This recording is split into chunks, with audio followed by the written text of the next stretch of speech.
ሻላማላ የለን ሻላማላ በዛ ሀገር የለን ሻላማላ በዛ ህያብሱ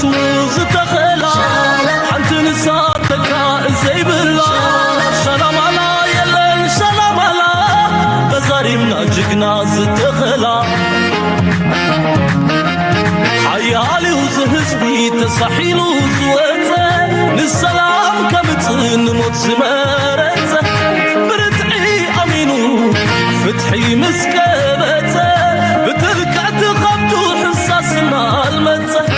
نلبوات كيب منقدنا وته شولكي رمت كوين بيد زيته تحزن سلام عليكم سلام على مزاحمكم سلام على ندحري تحسبوا كبيت زي فرح انت يبطري على اقدموا شرطتو ما ينبني بنازبو انقرات كاكاتينو من كادقعي زبو كم زي كونو قدم زستبهالة بهاقرو شالامالا زي بلي قبناتات شرحي زقالة بتسقم نديدو زتابعي صدفو مخصة قرو زي سقا ناي حالنا تقنافات زتنحي ناطنت كدلي روحونا غابت أبسط مسرح معرنا رقت بتصفي بتتاحيزو بقفي حزوت حجونا يبلي السلام يلن السلام يلن السلام بزاريمو يبلي السلام يلن السلام السلام هاجر علمو هاجر خدانو هالكالات يلي تسمعون الرجل ملاسي يبلون هاقري مسبلة حيالي وتهزبي لتزستو عليه ميري ميري ميري ميري ملاسي يبلون عندي أمانو نري مي نري مي نري مي انتاينو نري مي نري مي نري مي انتاينو حمدي يا قالو حمدي يا قالو صنع قالو حزبي حمدي يا قالو صنع قالو سيكير قالو سلام تخطاتلتنا إذا channel كما يتخونوا تبوكت كونوا ناي وتر تمليتان بحقنانيو لو مون كم وترو العلا قداسنا جلوهم زبلنا يوم تحسوتات حزنا لكم متينا لنا أكسام مودا تنايز مدام سانا كتصنعوا بخبر نقدمكم لايك مقبار شير مقبار ريتوخ من حسابكم من بحنا نقدم مقداف دما أبعالاتنا إذا channel كتكونوا دقيبنا نتوعكم سلا تدخلوا نزي channel تقبروا دقف دما أنا مزقنا له مون أقداسي مهاري النقاقعي بولكنا ببوليتيكا بأكايدانا علمنا نخن مهارتي حق زانا تحستيو مبارك زي كي وسدنا مجمريا على بتي عبيت زيناتات كنجمر شعونا بزوبانا ناخدنا مودا تبني عدنا هنود. Venezuelan President Nicolas Maduro met recently with China's ambassador to his country. Later, he posted on social media that I am happy with our progress in our mutual cooperation with Sister China. Sister China. The future of Venezuela, listening to Maduro this week could hinge on help from Big Brother Beijing. Maduro says Washington's imperialist aims include overthrowing his government, regime change that could put China's massive investments in Venezuelan oil in jeopardy. Is the oil worth fighting for? Does China view Maduro's Venezuela as part of the global family? If مجمريا حدا كابتي أبزوان زي علم ملو أغالبو هبا تتمتو زلا قداي فنزويلا يو فنزويلا أمريكا ناي رجيم تشينج ويون سرعات مغيار بمخنيات ناي حشيش كابت حقر تبقيسن أمريكا زعتلو بس بالمخنيات عبوة هدراوي حيلي ناب فنزويلا تسقع كم زلان أبزن زحلفا معالتا دما حانت مركب ناي فنزويلا بناي أمريكا حيلي كم سحرمتي زنقر زلو سلازي منقسنا فنزويلا ويوني كل مادورو مس امباسادورنا تشاينا كم استرخبن تشاينا دما تهاجر بزح انفستمنت غير خمس نبرتن نتي انفستمنت ناتا نمدحان انصار امريكا كسلف تخلدو زبل زربا دما ابت معكنا زينا زملالو زولارسيو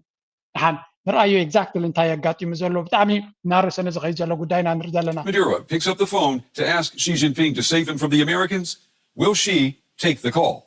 I'm Brent Goff in Berlin. This is The Day. We begin the day with the deepening standoff between the United States and Venezuela, an oil-rich country backed by America's biggest economic rival, China. After this week's deadly U.S. strike in the Caribbean, an attack that killed 11 people. እዚኣ ንሪኣ ዘለና መርከብ ብወታደራዊ ሓይሊ ናይ ኣሜሪካ ናይ ቬኔዙዌላ ኮይና ብወታደራዊ ሓይሊ ናይ ኣሜሪካ ከም ዝተሃረመት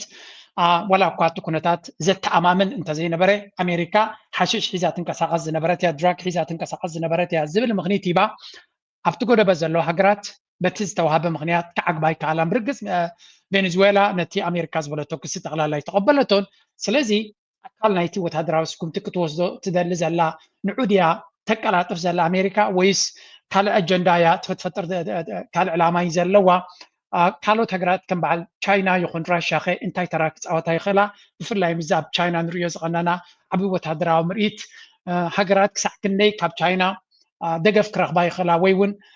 ቻይና ክንዲ ምንታይ ንረብሓ ናታ ቁጠባዊ ረብሓ ናታ ኣንፃር ረብሓ ናይ ቻይናን ረብሓ ናይ ኣሜሪካን ኣብ ሓንቲ ሃገር እንተተገራችዩ ረብሓ ናይ መን ዝያዳ ዝዕወት ክሳብ ሕጂ ዝነበረ ዓለም ብዘይ ገደስ ኣበየነይቲ ሃገር ጀስት ኔም ኤኒ ካንትሪ ዝኾነት ሃገር ኢትዮጵያ ውሰድ ኬንያ ውሰድ ሳውት ኣፍሪካ ውሰድ ስዑድ ዓረብ ውሰድ ኢማራት ውሰድ ዋላ ብራዚል ውሰድ ኣብ ዝኾነት ሃገር ረብሓ ናይ ኣሜሪካን ዋላ ዩክሬን ውሰድ ረብሓ ናይ ኣሜሪካን ረብሓ ናይ ዝኾነት ሃገር ዓባይን ክጋራጮ ከሎ ረብሓ ናይ ኣሜሪካ እዩ ዝቕድም ዩክሬን ጎረቤታን ራሽያ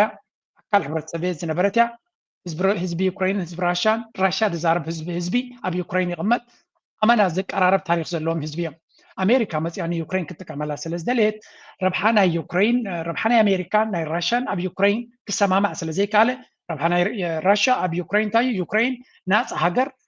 ኔቶ ዘይኣትዋ ኣሜሪካ ዘይቋፀር ሃገር ክትከውን ኣለዋ ዝብል እምነት ነይርዎ ምክንያቱ ኣሜሪካ ኣቦ ገይሮም ፀገም ከምፅኡልና እዮም ዝብል እምነት ስለ ዝነበሮ በቲ ኮይኑ በቲ ሕጂ ኣብ 2025 ኮይና ክንሪኦ ከለና ኣሜሪካ ረብሓ ናታ ንምትግባር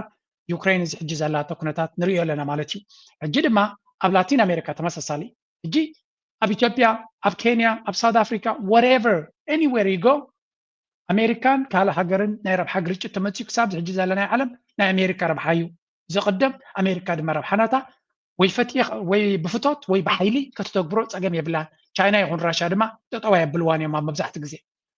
ሕጂ ግን እዚ ሕጂ በፂሕናዮ ዘለና ደረጃ ብከምቲ ቀደም ዝነበረ ድዩ ክቕፅል ዝኽእል ወይስ ካልኦት ሃገራት ከ ኢደን ኢትየን ዝኾነ ለውጢ ንምግባር ክኸዳ ይኽእላ ክሳብ ሕጂ ቻይና ይኹን ራሽያ ንረብሓ ናይ ኣሜሪካ እንትርፎ ኣብታ ጎረቤት ዓዶም ወይ እውን ኣብቲ ጎደቦም ተዘይኮይኑ ኣብ ርሑቕ ከይዶም ረብሓ ናቶም ከውሕሱ ይከኣሉን ኣብ ዲኣርሲ ዝረኣናዮ ኣብ ዲሞክራሲያዊት ሪፓብሊክ ኮንጎ ቻይና ዓብ ረብሓ ነይርዋ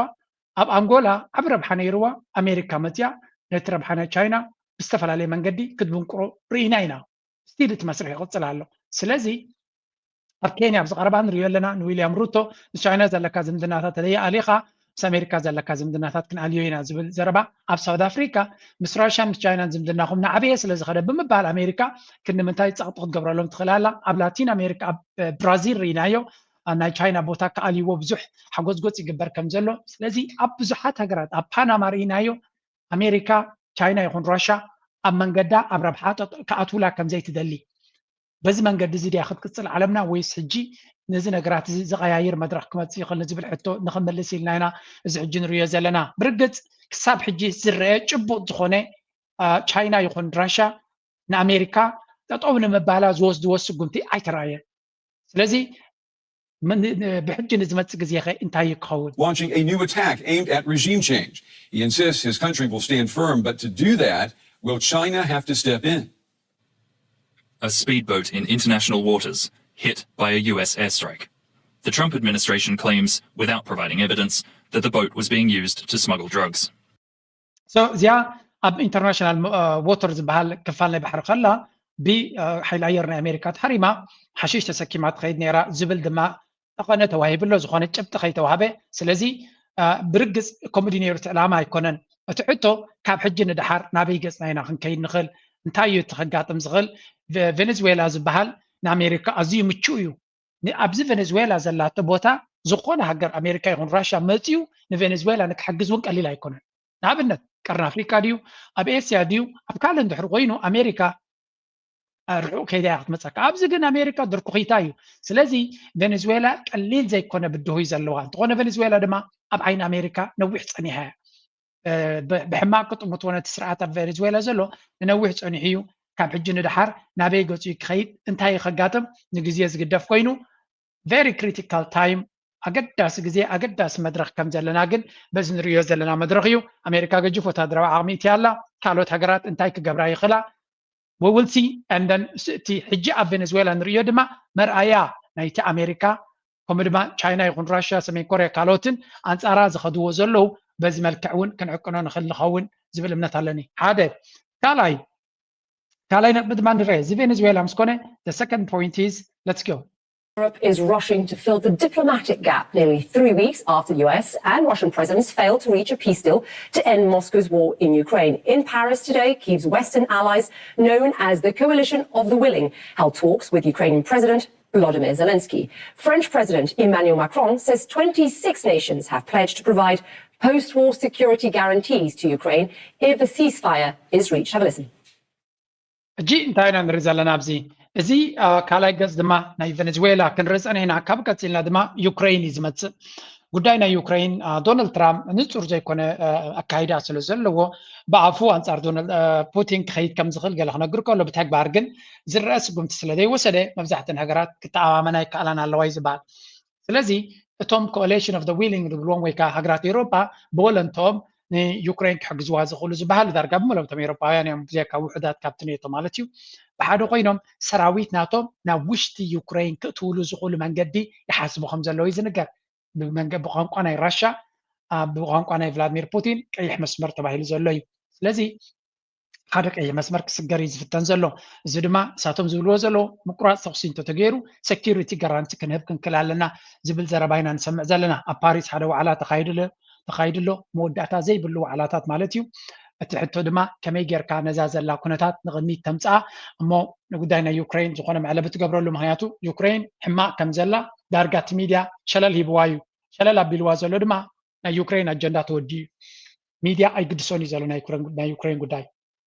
ميديا عند الرسعوم يوكرين اخيلوا مالتي قداماي اردناتهم ميديا ينيرو بميديا غيركا نتي كونتات نا يوكرين قصال انت تزاريب كالو ابت بوليتيكاو سبيسز نا معرباو عالم دقف نختركب حق زكا كم ميديا انتو تفيهم جن بوليتيكانياتات بزعبا يوكرين خقدسو اي قددونيهم بو منصر دما يوكرين ترسعك خيد غليو بو منصر دما نراشا تزبلت كونتات يزبل مرداتا يزلو كان اسمع يوم مشتين if a ceasefire is reached. Have a listen. In the coming days, we are going to finalize the American support for these security guarantees. The United States, as I mentioned, has been involved in every step of the process. Well, the White House says Mr. Zelensky and Mr. Trump spoke on the phone earlier. Both US and European officials raising the idea of secondary sanctions, which would impact countries that trade, of course, with Russia. بحفشا كم دريو زلنا مرحتنا أوروبا نيوكرين نمتحان مقوياي كم زلون أمريكا جنزخون يكون confidence نعتاتهم كتبهم كم زي قالت زخون يكون حبريتا زخون يكون وسانة سراويتا دياك تتو وتهدروا عقم دياك تحجز زخون نجر كترئي كالتنا الله أوروبيين دما مونغو تغرقيرهم نبي جزءهم كم زخون تفي ومالو من البعض أمريكا ولا وتهدراوي سقوم تجريفا الجداون كتجبر زي مخالب للرشا نسوا نفس زخالة نتي أوروبا أبودينا يوكرين تغلالا كم استرسعوا قينو تسمي ومالو بينهم دمان بوتين كسم بدو كفرهو زخون يكون كجبروا خمسة كلو إيو تي مرداتها بتعزلو إذا خمسة لو ناقد سلخلو بوجن يوكرين أقدر يمسل رينا حجي أبتناي تشاينا زلهم من لسنا. Now, as the war in Ukraine rages on, the country still struggles with its manpower problem against Russia's invasion. The Ukrainian army doesn't release numbers for security reasons, but an estimated 28,000 volunteers join each month. Some within the mobilization age of 25 to 60 are still trickling in. Now, Kyiv has resisted pressure to lower the age of enlistment, but is encouraging those below the age of 20. بحبشا أب يوكرين دما بزعبا وتهدراو كنتاتنا يوكرين أزارا بيزلو معناتو نا وتهدرات أقام كابزلوان ويها جيرا وتهدرات حدشت كتمت تقين كدما كابي كمت حزبي بزو حزبي كابتهاجر سلازا هدمي دروت حزبي يابتهاجر زلو وتزلو دما سلسة عمتا كساقي سكالو سلازي حجي إيروبا عبس اغتيات قبر لهم زلان يوكرين نتي وتهدراوي نابو تهدر زعاتو منسيات بو حدو نورحي 28 شح ሓደሽቲ ተዓለምቲ ናብ ውትድርና ክኣትዉ ዝኽእሉ መንእሰያት ይደልዩ ኣለዉ ብወለንታ ድማ ይብሉ መን ብወለንታ ክኸደሎም 3 ዓመት ገይሩ ዘሎ እቲ ኩናት ድማ ናበይ ገፁ ክኸይድ ምዃኑ ዘይተፈልጠ ክሳብ ሕጂ ዘሎ ሕጊ ናይቲ ሃገር ካብ ክሊ ዕድመ 25 ክሳብ 60 ግዴታ ከም ዘለዎምን ትሕቲ 25 ዘለዉ ከምኡ ድማ ልዕሊ 60 ዘለዉ ብወለንቶም ክኣትዉ ከም ዝኽእሉ ግን ነዚ ሕጊ ልዕሊ 25 ጥራይ ዝብል ዘሎ ክሳብ 20 ከግድልዎ 18 ከግድልዎ ብዙሕ ዲቤት ከም ዘለዎን ኣሜሪካን ኤውሮፓን ልዑል ፀቕጢ ይገብሩ ከም ዘለዉ እዩ ዝንገር ኣብቲ ዩክሬን ግን ክሳብ ሕጂ ገበርዎ ኣይከኣሉን ስቲል ኣነ ክርዳኒ ይከኣለን ኣለዎ ምክንያቱ ምስቲ ዘለዎም ፀቕጢ ክሳብ ሕጂ እምቢ ክብሉ ምኽኣሎም ወይ እውን ብወቅዒ ከም ሕጊ ከይገበሩ ኣብ ተግባር ግን ይጥቀምሉ ክህልዉ ከም ዝኽእሉ ግምት ኣለኒ deserters can return to the army ከምኡውን ካብቲ ካብ ውትድርና ሃዲሞም ዝነበሩ ብወለንቶም ክምለስሉ ዝኽእሉ መንገዲ እውን ክፈጥሩ ይፍትኑ ከም ዘለውን ስለዚ ሓደ ካብቲ ዓብ ፀገም ኮይኑዎም ዘሎ ደቂ ኣንስትዮ ናብቲ ውትድርና ንክኣትዋ ይሓቱ ኣለዉ ወላ ኣብ ግንባር ክኣትዋ እንተዘይክኢለን ኣብ ናይ ድሮናት ክፋል ኣትየን ክሕግዛ ከም ዝኽእላ ስለዚ ኩናት ኣዝዩ ከቢድ ከም ዘሎ ናብቲ ዓዲ መንእሰያት ድማ ናይ ብሓቂ ፀቕጢ ኣጋጢሞም ከም ዘሎ እቲ ህዝቢ ብዝኾነ ይኹን መንገዲ እቲ ኩናት ክውዳእሉ እዩ ዝደሊ ዘሎ እዚ እቲ ሓደ ክፋል ኣብ ፖለቲካ ዘሎ ክኸውን ከሎ እቶም ፖለቲካል መራሕቲ ድማ ከም ትሪእዎም ዘለዎም ኩሉ ግዜ ናብኡ እናኸዱ ከም ትሪእዎም ዘለዎም ድራማ ናይ ፖለቲካ ምግባር እቶም መራሕቲ ናይ ኤውሮፓ ናብቲ ቦታታት እናተመላለሱ ዓይነት ኩናት ብወታደራዊ ሓይሊ ንክውዳእ ፅቡቅ ዝኾነ ሓገዝ ንዩክሬን ሂቦም እንተዘይኮነ ድማ ናብ ጣውላ መፂኦም ነቲ ጉዳይ ክውዳእ ከም ዝኽእል ገይሮም መንጎ እዚ ዓዲ በቃ ዓብ ብድሆ ገጢምዋ ዓብ ሽግር ገጢምዋ ከም ዘሎ ኢና ንርኢ ዘለና እዚ በቲ ሓደ ክኸውን ከሎ ናብቲ ናይ ዓለምና ዓብይ ሄድላይን ኮይኑ ዘሎ ድማ ንስገር ንሱ ድማ ኣብ ጉዳይ ናይ ቻይናን ራሽያን ዘሎ ኩነታት ጉዳይ ናይ ራሽያን ቻይናን ክኸድዎ ዝቐነያ ተደምሮ ኣሜሪካ ግብረ መልስናታ ክንርኢ ኢና about when they didn't think people were listening. That's it. Trump wasn't there, but he sent Xi a message. Please give my warmest regards to Vladimir Putin and Kim Jong-un as you conspire against the United States of America. The Chinese leader also showed off his toys. He took Vlad and Kim to the military parade, gave them a look-see at his nuclear triad. And they even laid eyes on his robot wolves and underwater drones. CNN was downright giddy. ምዕራባዊ ሚድያ ፎክስን ናይ ኣሜሪካ ሚድያ ማለት እዩ ወታደራዊ ዓቕሚ ናይ ቻይና ኣመና ክስምዖም ከም ዝኽኣለ ኢና ንርኢ ዘለና ኣብ ናይ ሓትሕዶም ክበልዑ ጀሚሮም ኣለዉ ገሊኦም ይንእድዎ ኣለዉ ገሊኦም ድማ ከነዳኽሞ ነርና ስለምንታይ ትንእድዎ ኣለኹም እዩ እቲ ዲቤት ዘሎ ግን ቅድሚ ናብዚኣ ምኻደይ ሓንቲ ክፋል ከረየኩም እየ Extraordinary military display by China to commemorate the 80th anniversary of the end of World War II has become a direct challenge to America's global position. The US President reacting angrily to President Xi Jinping's parade as politicians here in Australia condemn the attendance of former Victorian Premier Dan Andrews. The world's never seen anything like it. The biggest ever show of military might. Its chief conductor, Xi Jinping, parading China's immense power on land, sea and air. Choreographed, precise. እንታይ ዝብሉ ዘለዉ ናይ ዓለምና ሪያቶ ዘይትፈልጥ ዓይነት ወታደራዊ ዓቕሚ ኢና ርኢና ዘለና ናይ ኣውስትራልያ ሚድያ እዚ እዚ ማለት ድማ ኣሜሪካ you better get your acts together ኣሜሪካ ጉዳይካ ፀራሪኽ እንተዘይሒዝኪ ተወዲሉ እቲ ጌምዝ ዓይነት እዩ ኣውስትራልያ ድማ ቀንዲ ናይ ቻይና ስጋት ኣለና ዝብሉ እዮም እቲ ተራእዩ ዘይፍለጥ ዓይነት ወታደራዊ ዓቕሚ ጥራይ ዘይኮነሲ ኣገባብ ኣቀራርባናቱ ብባሕሪ ብምድሪ ብሰማይ ብኩሉ ፀብለልትነት ዘርአየ I think China is ንቻይና ኢግኖር ንክገብሩ ዘኽእሎም መንፈስ የብሎምን ኣብዚ እዋን እዚ ቅድሚ ሕጂ ብዙሕ ኮላፕስ ይገብር ኣሎ ቁጠባናታ ወታደራዊ ዓቕምናታ ከምዚ እናበልካ ብኣሽሙር ክዛረቡ ይፍትኑ ነይሮም ናት ኤኒሞር ኣብዚ እዋን እዚ ተቐቢሎም እዮም ሬኮግናይዝ ገይሮም እዮም ቻይና is a powerhouse ስለዚ እቲ ሚድያ ብኩሉ ዘስማዓኩም ዘለኹ ዳርጋ ኩላቶም ዝረዳድኡ ሓደ ነጥብ ኣሎ ኣሜሪካ ኖ ወታደራዊ ዓቕሚ ናይ ቻይና ሓያል ከም ዝኾነ ንነዊሕ እዋን ቁጠባ ናይ ቻይና ሓያል ከም ዝኾነ ክዛረቡ ፀኒሖም ሕጂ ግን ኣብ ምንታይ በፂሖም ኣለዉ ወታደራዊ ዓቕሚ ናይ ቻይና እንኮላይ ምስ ናይ ኣሜሪካ ዝወዳደርን ኣብ ገሊኡ ድማ ልዕልዩ ምዃኑን ክነግሩ ጀሚሮም ኣለዉ ዶናልድ ትራምፕ በዓሉ ዝሓፍር ኣይኮነ ዝስቀፍ ኣይኮነ እንታይ ኢሉ ሕጂ ክንሰምዕ ኢና ነቲ ጉዳይ ተኸታቲልዎ ዶ ብኸመይ ሪዎስ ከስምዑ I thought it was a beautiful ceremony. I thought it was very, very impressive.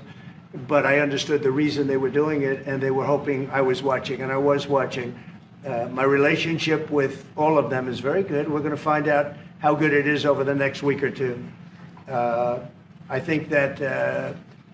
we helped China very much, as you know, when they talk about freedom.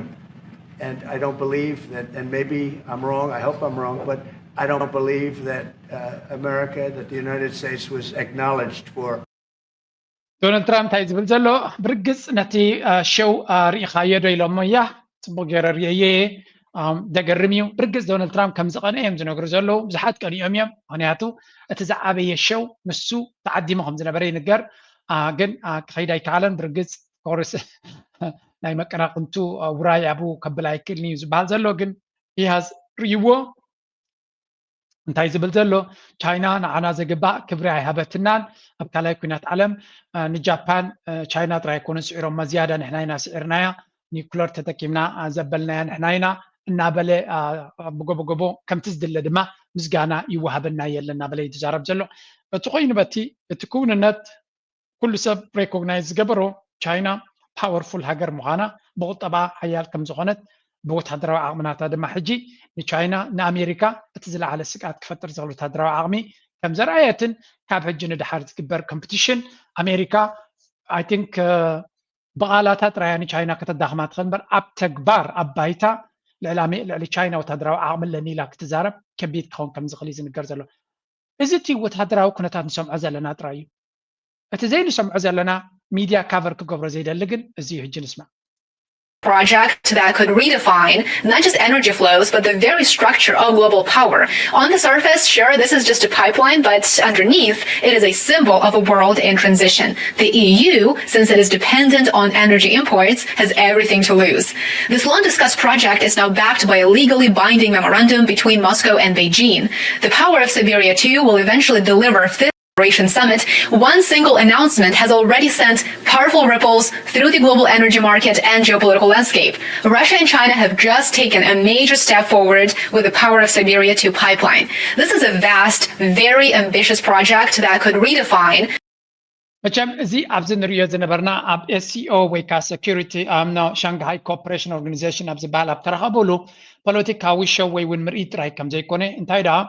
بقطباوي شركنت مبزحتن هجرات او تساتفها عبيت ديلس مس تشاينا خمس جبرا بوغن ايران سمعنا انت يلو I don't know كندي امايت ترينس من قد بابورات كتجز مخانا ني ملو يوكرين من ملو ايران دما بمن قد ناي بابورات مس تشاينا تحبابيروم كونكت خبرو مخانم مرحنا يتهجر اب ترينا تشاينا خوينو ازوصو صحفري ينيرس لذي مس إيران بزق ديل كم سجبرة مس تشاينا كم مس باكستان كمو مس روسيا دما سيبيريا بايبلاين تشوز بالك محجة حدا جيرو ميرا محجة دما بعقانون بعبيتون عزي عبز خون الديل أمانجو كلتين هجرات أمانجو تشاينا روسيا نا إنرجي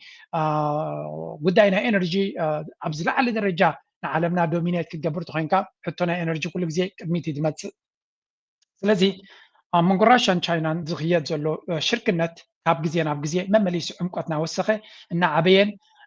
إن تررني خي كم زلون إذا عجت غير زلون ديل دما ببليون ستمن ديل كوينو نيروبا تغلالا تي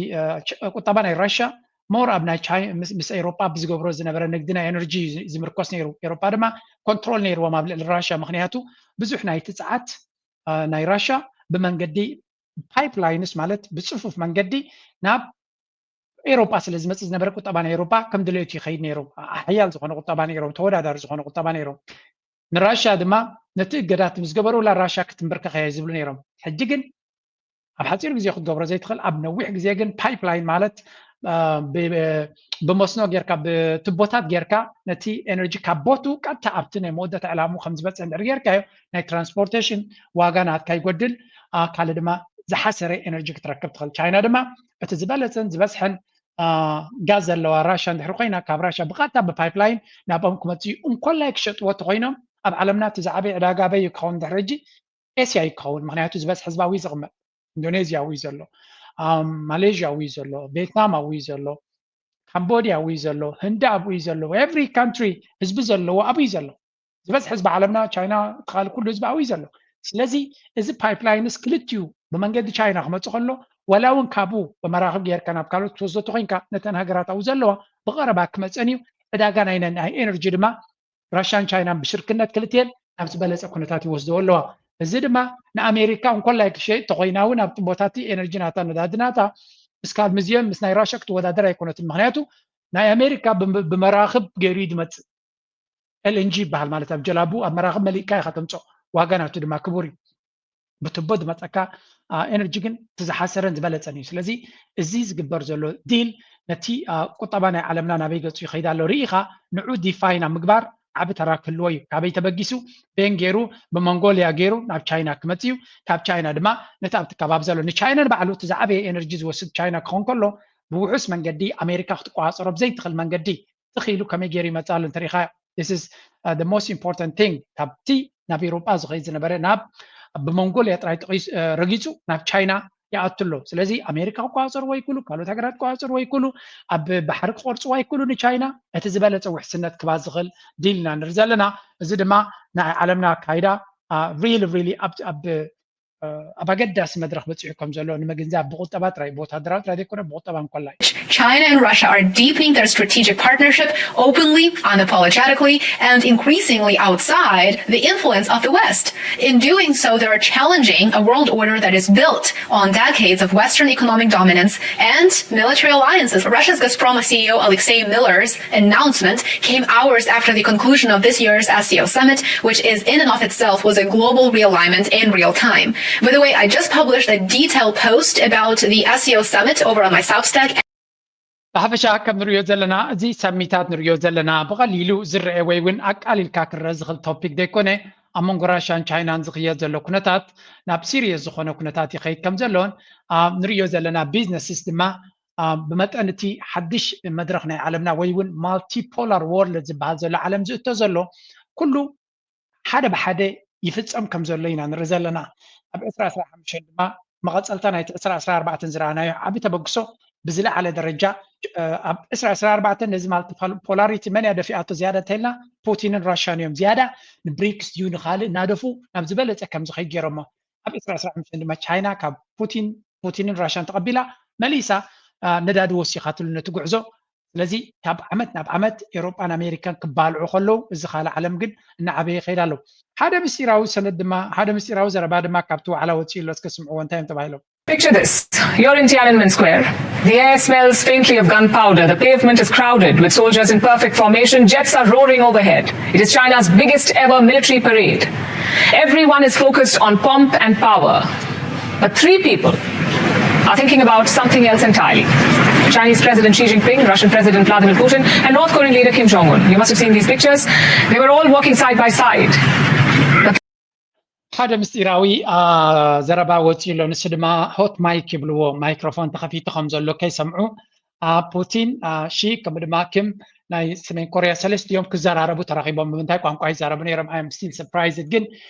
ከምዚ ኢሎም ክኸዱ ከለዉ መብዛሕትኡ ግዜ ሰብ እንታይ ይፅበ ናይ ኒውክለራዊ ምስጢር ወታደራዊ ንሓንቲ ሃገር ካርምዋ ወይ እውን ናብዚ ክኸዱ ወይ እውን ገለ ሓበራዊ ምስጢር ክዛረቡ ገለ ኢኻ ትፅበዮም ብዛዕባ እንታይ ይዛረቡ ተሰሚዖም سمعوهم أزارابين بعلسو قل أزارب عرسين بعلسو. Thanks to a hot mic, the world heard their private conversation. And you know what they were talking about? Not trade, not treaties, not nuclear weapons. No, they were musing about something far stranger. Living to 150 years old. In the past, people rarely lived longer than 70 years. But today, they say that at 70, you are still a child. Human organs can be continuously transplanted. The longer you live, the younger you become, and you can even achieve immortality. انتاينا نسمع لنا زي مستير انتايو بريزيدنت شي انتاي اللي تزاريبو تقدم زبن ديك سبعة ዓመት ተበፂሖም ነዊሕ ዕድመ ከም ዝተቐመጡ ይቆፀር ነይሩ እንተሎሚ ሰብዓሲ ናይ ቆልዓ ዕድመ ይኮይኑ ዘሎ ወይ ዝብል ዘሎ እቲ ፑቲን ድማ ተቐቢልዎ ያ ሎሚ መጠን ነዊሕ ዝተቐመጥካሉ መጠኑ ነዊሕ ክትቅመጥ ከም ትኽእል ምክንያቱ እቲ ኦርጋንስ ትራንስፕላንቴሽን ማለት ልብኻ ከም ብሓድሽ ትራንስፕላንት ይገብርዋ ይሰርሕዋ ማለት እዩ ካልእ ኦርጋናት ናትካ ኩሉ እቲ ኦርጋንስ ዝበሃሉ كم بعد لبي كمتات على لو تم أورجانس بتقولنيا تم تفلتهم تقسم بيولوجي كبيولوجي كابز في الله ساينس بتقولنيا أنت هنقول ميرنا لبي وتخاله أورجانس كن زخانة نعتاتهم سي ترانسبلانت غير كاك عدميهم كم زنا وحكة قبرهم تخليها جازي ሰብ ክሳብ 150 ዓመት ክነብር ከም ዝኽእልን እዚኣቶም መራሕቲ ናይ ሃገራት እዮም ምስ ዘለዎም ስልጣን እንድሕርዚ ምስ ዘሎ ቴክኖሎጂ ምስ ዘሎ ሳይንስ ኣብ ኢዶም ስለ ዘሎ probably they are talking from reality እዚ ዘረባ ስኢልካ ናይ ፅርግያ ዘረባ ኣይኮነን ናይ ዓለምና ዝሓየለ ዝዓበየ ስልጣን ዘለዎም ሃገራት እዮም መራሕቲ እዮም እዚኦም ሰሩ so this is creating another conversation ምክንያቱ ሓደ they have absolute power ስልጣን ዘለዎም እዮም ዝደለይዎ ክገብሩ ዝኽእሉ እዮም ንነዊሕ ዕድመ ክነብሩ ዝኽእሉ እንድሕር ኮይኖም well እዛ ዘረባ እዚኣ ዶናልድ ትራምፕ ተገዲሶ ዘረባ እያ ምክንያቱ ዶናልድ ትራምፕ ንቀደበት ዕድኑ ብዙሕ ክዝረብ ቀኒዩ ንሱ ድማ ኣብ ስልጣን ነዊሕ ክቕመጥ ዝደሊ እዩ በዚኦም መራይ ዝቐንእ ስለመሊሶም ከቕንእዎ ኢሎም ድም ተዛሪቦም ወላ እንታይ አይደለም You heard that right. 150 years, and not metaphorically or philosophically, literally through organ transplants, biotechnology, and if you believe them, some version of immortality. Xi, Putin, and Kim were not joking. At one point, Xi said earlier people rarely lived past 70, but these days at 70, he was still a child. And Putin chimes in. He says organ replacements and biotechnology have made it easier. Humans can even become immortal. This is not just fantasy, it is strategy. Longer life equals more years in power, and that means more influence, more time to shape history on their terms. Both Vladimir Putin and Xi Jinping are 72 years old. Putin has already ruled Russia for more than 2 ሕጂ እዚ ዘረባ እዚ ብዙሕ ነቐፌታን ዘረባን ፈጢሩ ኣሎ ምክንያቱ እዚኦም ክልቲኦም ሓደ ዓብይ ስትራቴጂካዊ ኣካይዳ ፑቲን ንራሻ completely ካልእ ሃገር ከም ዝኸውን ካብ ሓደ ውዱቕ ሃገር ናብ ሓያል ወታደራዊ ከምኡውን ቁጠባዊ ሱፐር ፓወር ከም ዝኸሎ ቻይና ድማ ኦልሞስት ፕሬዘንት ሺ ማለት እዩ ካብ 2014 ክሳብ ሕጂ ንቁጠባ ወታደራዊ ስእሊ ቴክኖሎጂካዊ ኩሉ ናይ ቻይና ዓብይ ለውጢ ዝገበረሉ እዩ እዞም ሰባት እዚኣቶም ብሕጂ ምስ ዘለዎም ስልጣን 10 ዓመት 20 ዓመት በዚ ዘለዎም ራእይን ተቐፂሎም ወቻንስ ኣሜሪካ ቻንስ ክልዋ ይክእልኒ ምክንያቱ ድሕሪ ዶናልድ ትራምፕ መን ክመፅእ እዩ nobody knows ስለዚ እዚ ዝብልዎ ዘለዎ ምስቲ ሒዞሞ ዘለዎ መንገዲ ምስ ዘለዎም ሽርክነትን ዕርክነትን ኣብ ግምት ኢኻ ቀሊል ዘይኮነ ጉዕዞ ክግበር ይኽእል እዩ ብዝኾነ ዓብይ ኣዘራርባ ርእሲ ኮይኑ ነይሩ but still እቲ economy of the world ክሳብ ኣብዚ ሕጂ ዘለናዮ መድረክ ኩሉ ግዜ ኣብት ኣሜሪካ እዩ ዘሎ ኣሜሪካ ብዙሕ ዲክቴት ክትገብረሉ ትኽእል ነጥብ ኣሎ ንሕና ድማ ነቲ ዘሎ ኩነታት ኢና ነቲ ዘሎ ጥራይና ዝያዳ ክንገልፅ ንኽእል ብዛዕባ ቁጠባ ኩሉ ግዜ ለንቀናይ ሓንቲ ኣገዳሲት ዜና ርኢ ኣለኹ ትሪእዎ ዘለኹም ብየማን ቴኔክስ ዝበሃል ወይ እውን ግራንድ ካርዶን ዝበሃል ሓደ ካብቶም ዓበይቲ ናይ ሪል ስቴት ኢንቨስተርስ እዩ ብዛዕባ ገዛ ምግዛእ ገዛ ከመይ ጌርካ ተካርዮ ገለ ብዛዕባ ውሲ ኣዝዩ ፍሉጥ ሚልዮናት ሰባት ዝኽተልዎ እዮም እንታይ እስከ ገይሩ ነቲ ንሱ ዝቕመጠሉ ገዛ 43 ሚልዮን ገዛ ሸይቱ ነቲ ገንዘብ ኣብ ቢትኮይን ኢንቨስት ከም ዝገበሮ እዩ ዝንገር ዘሎ so these people are doing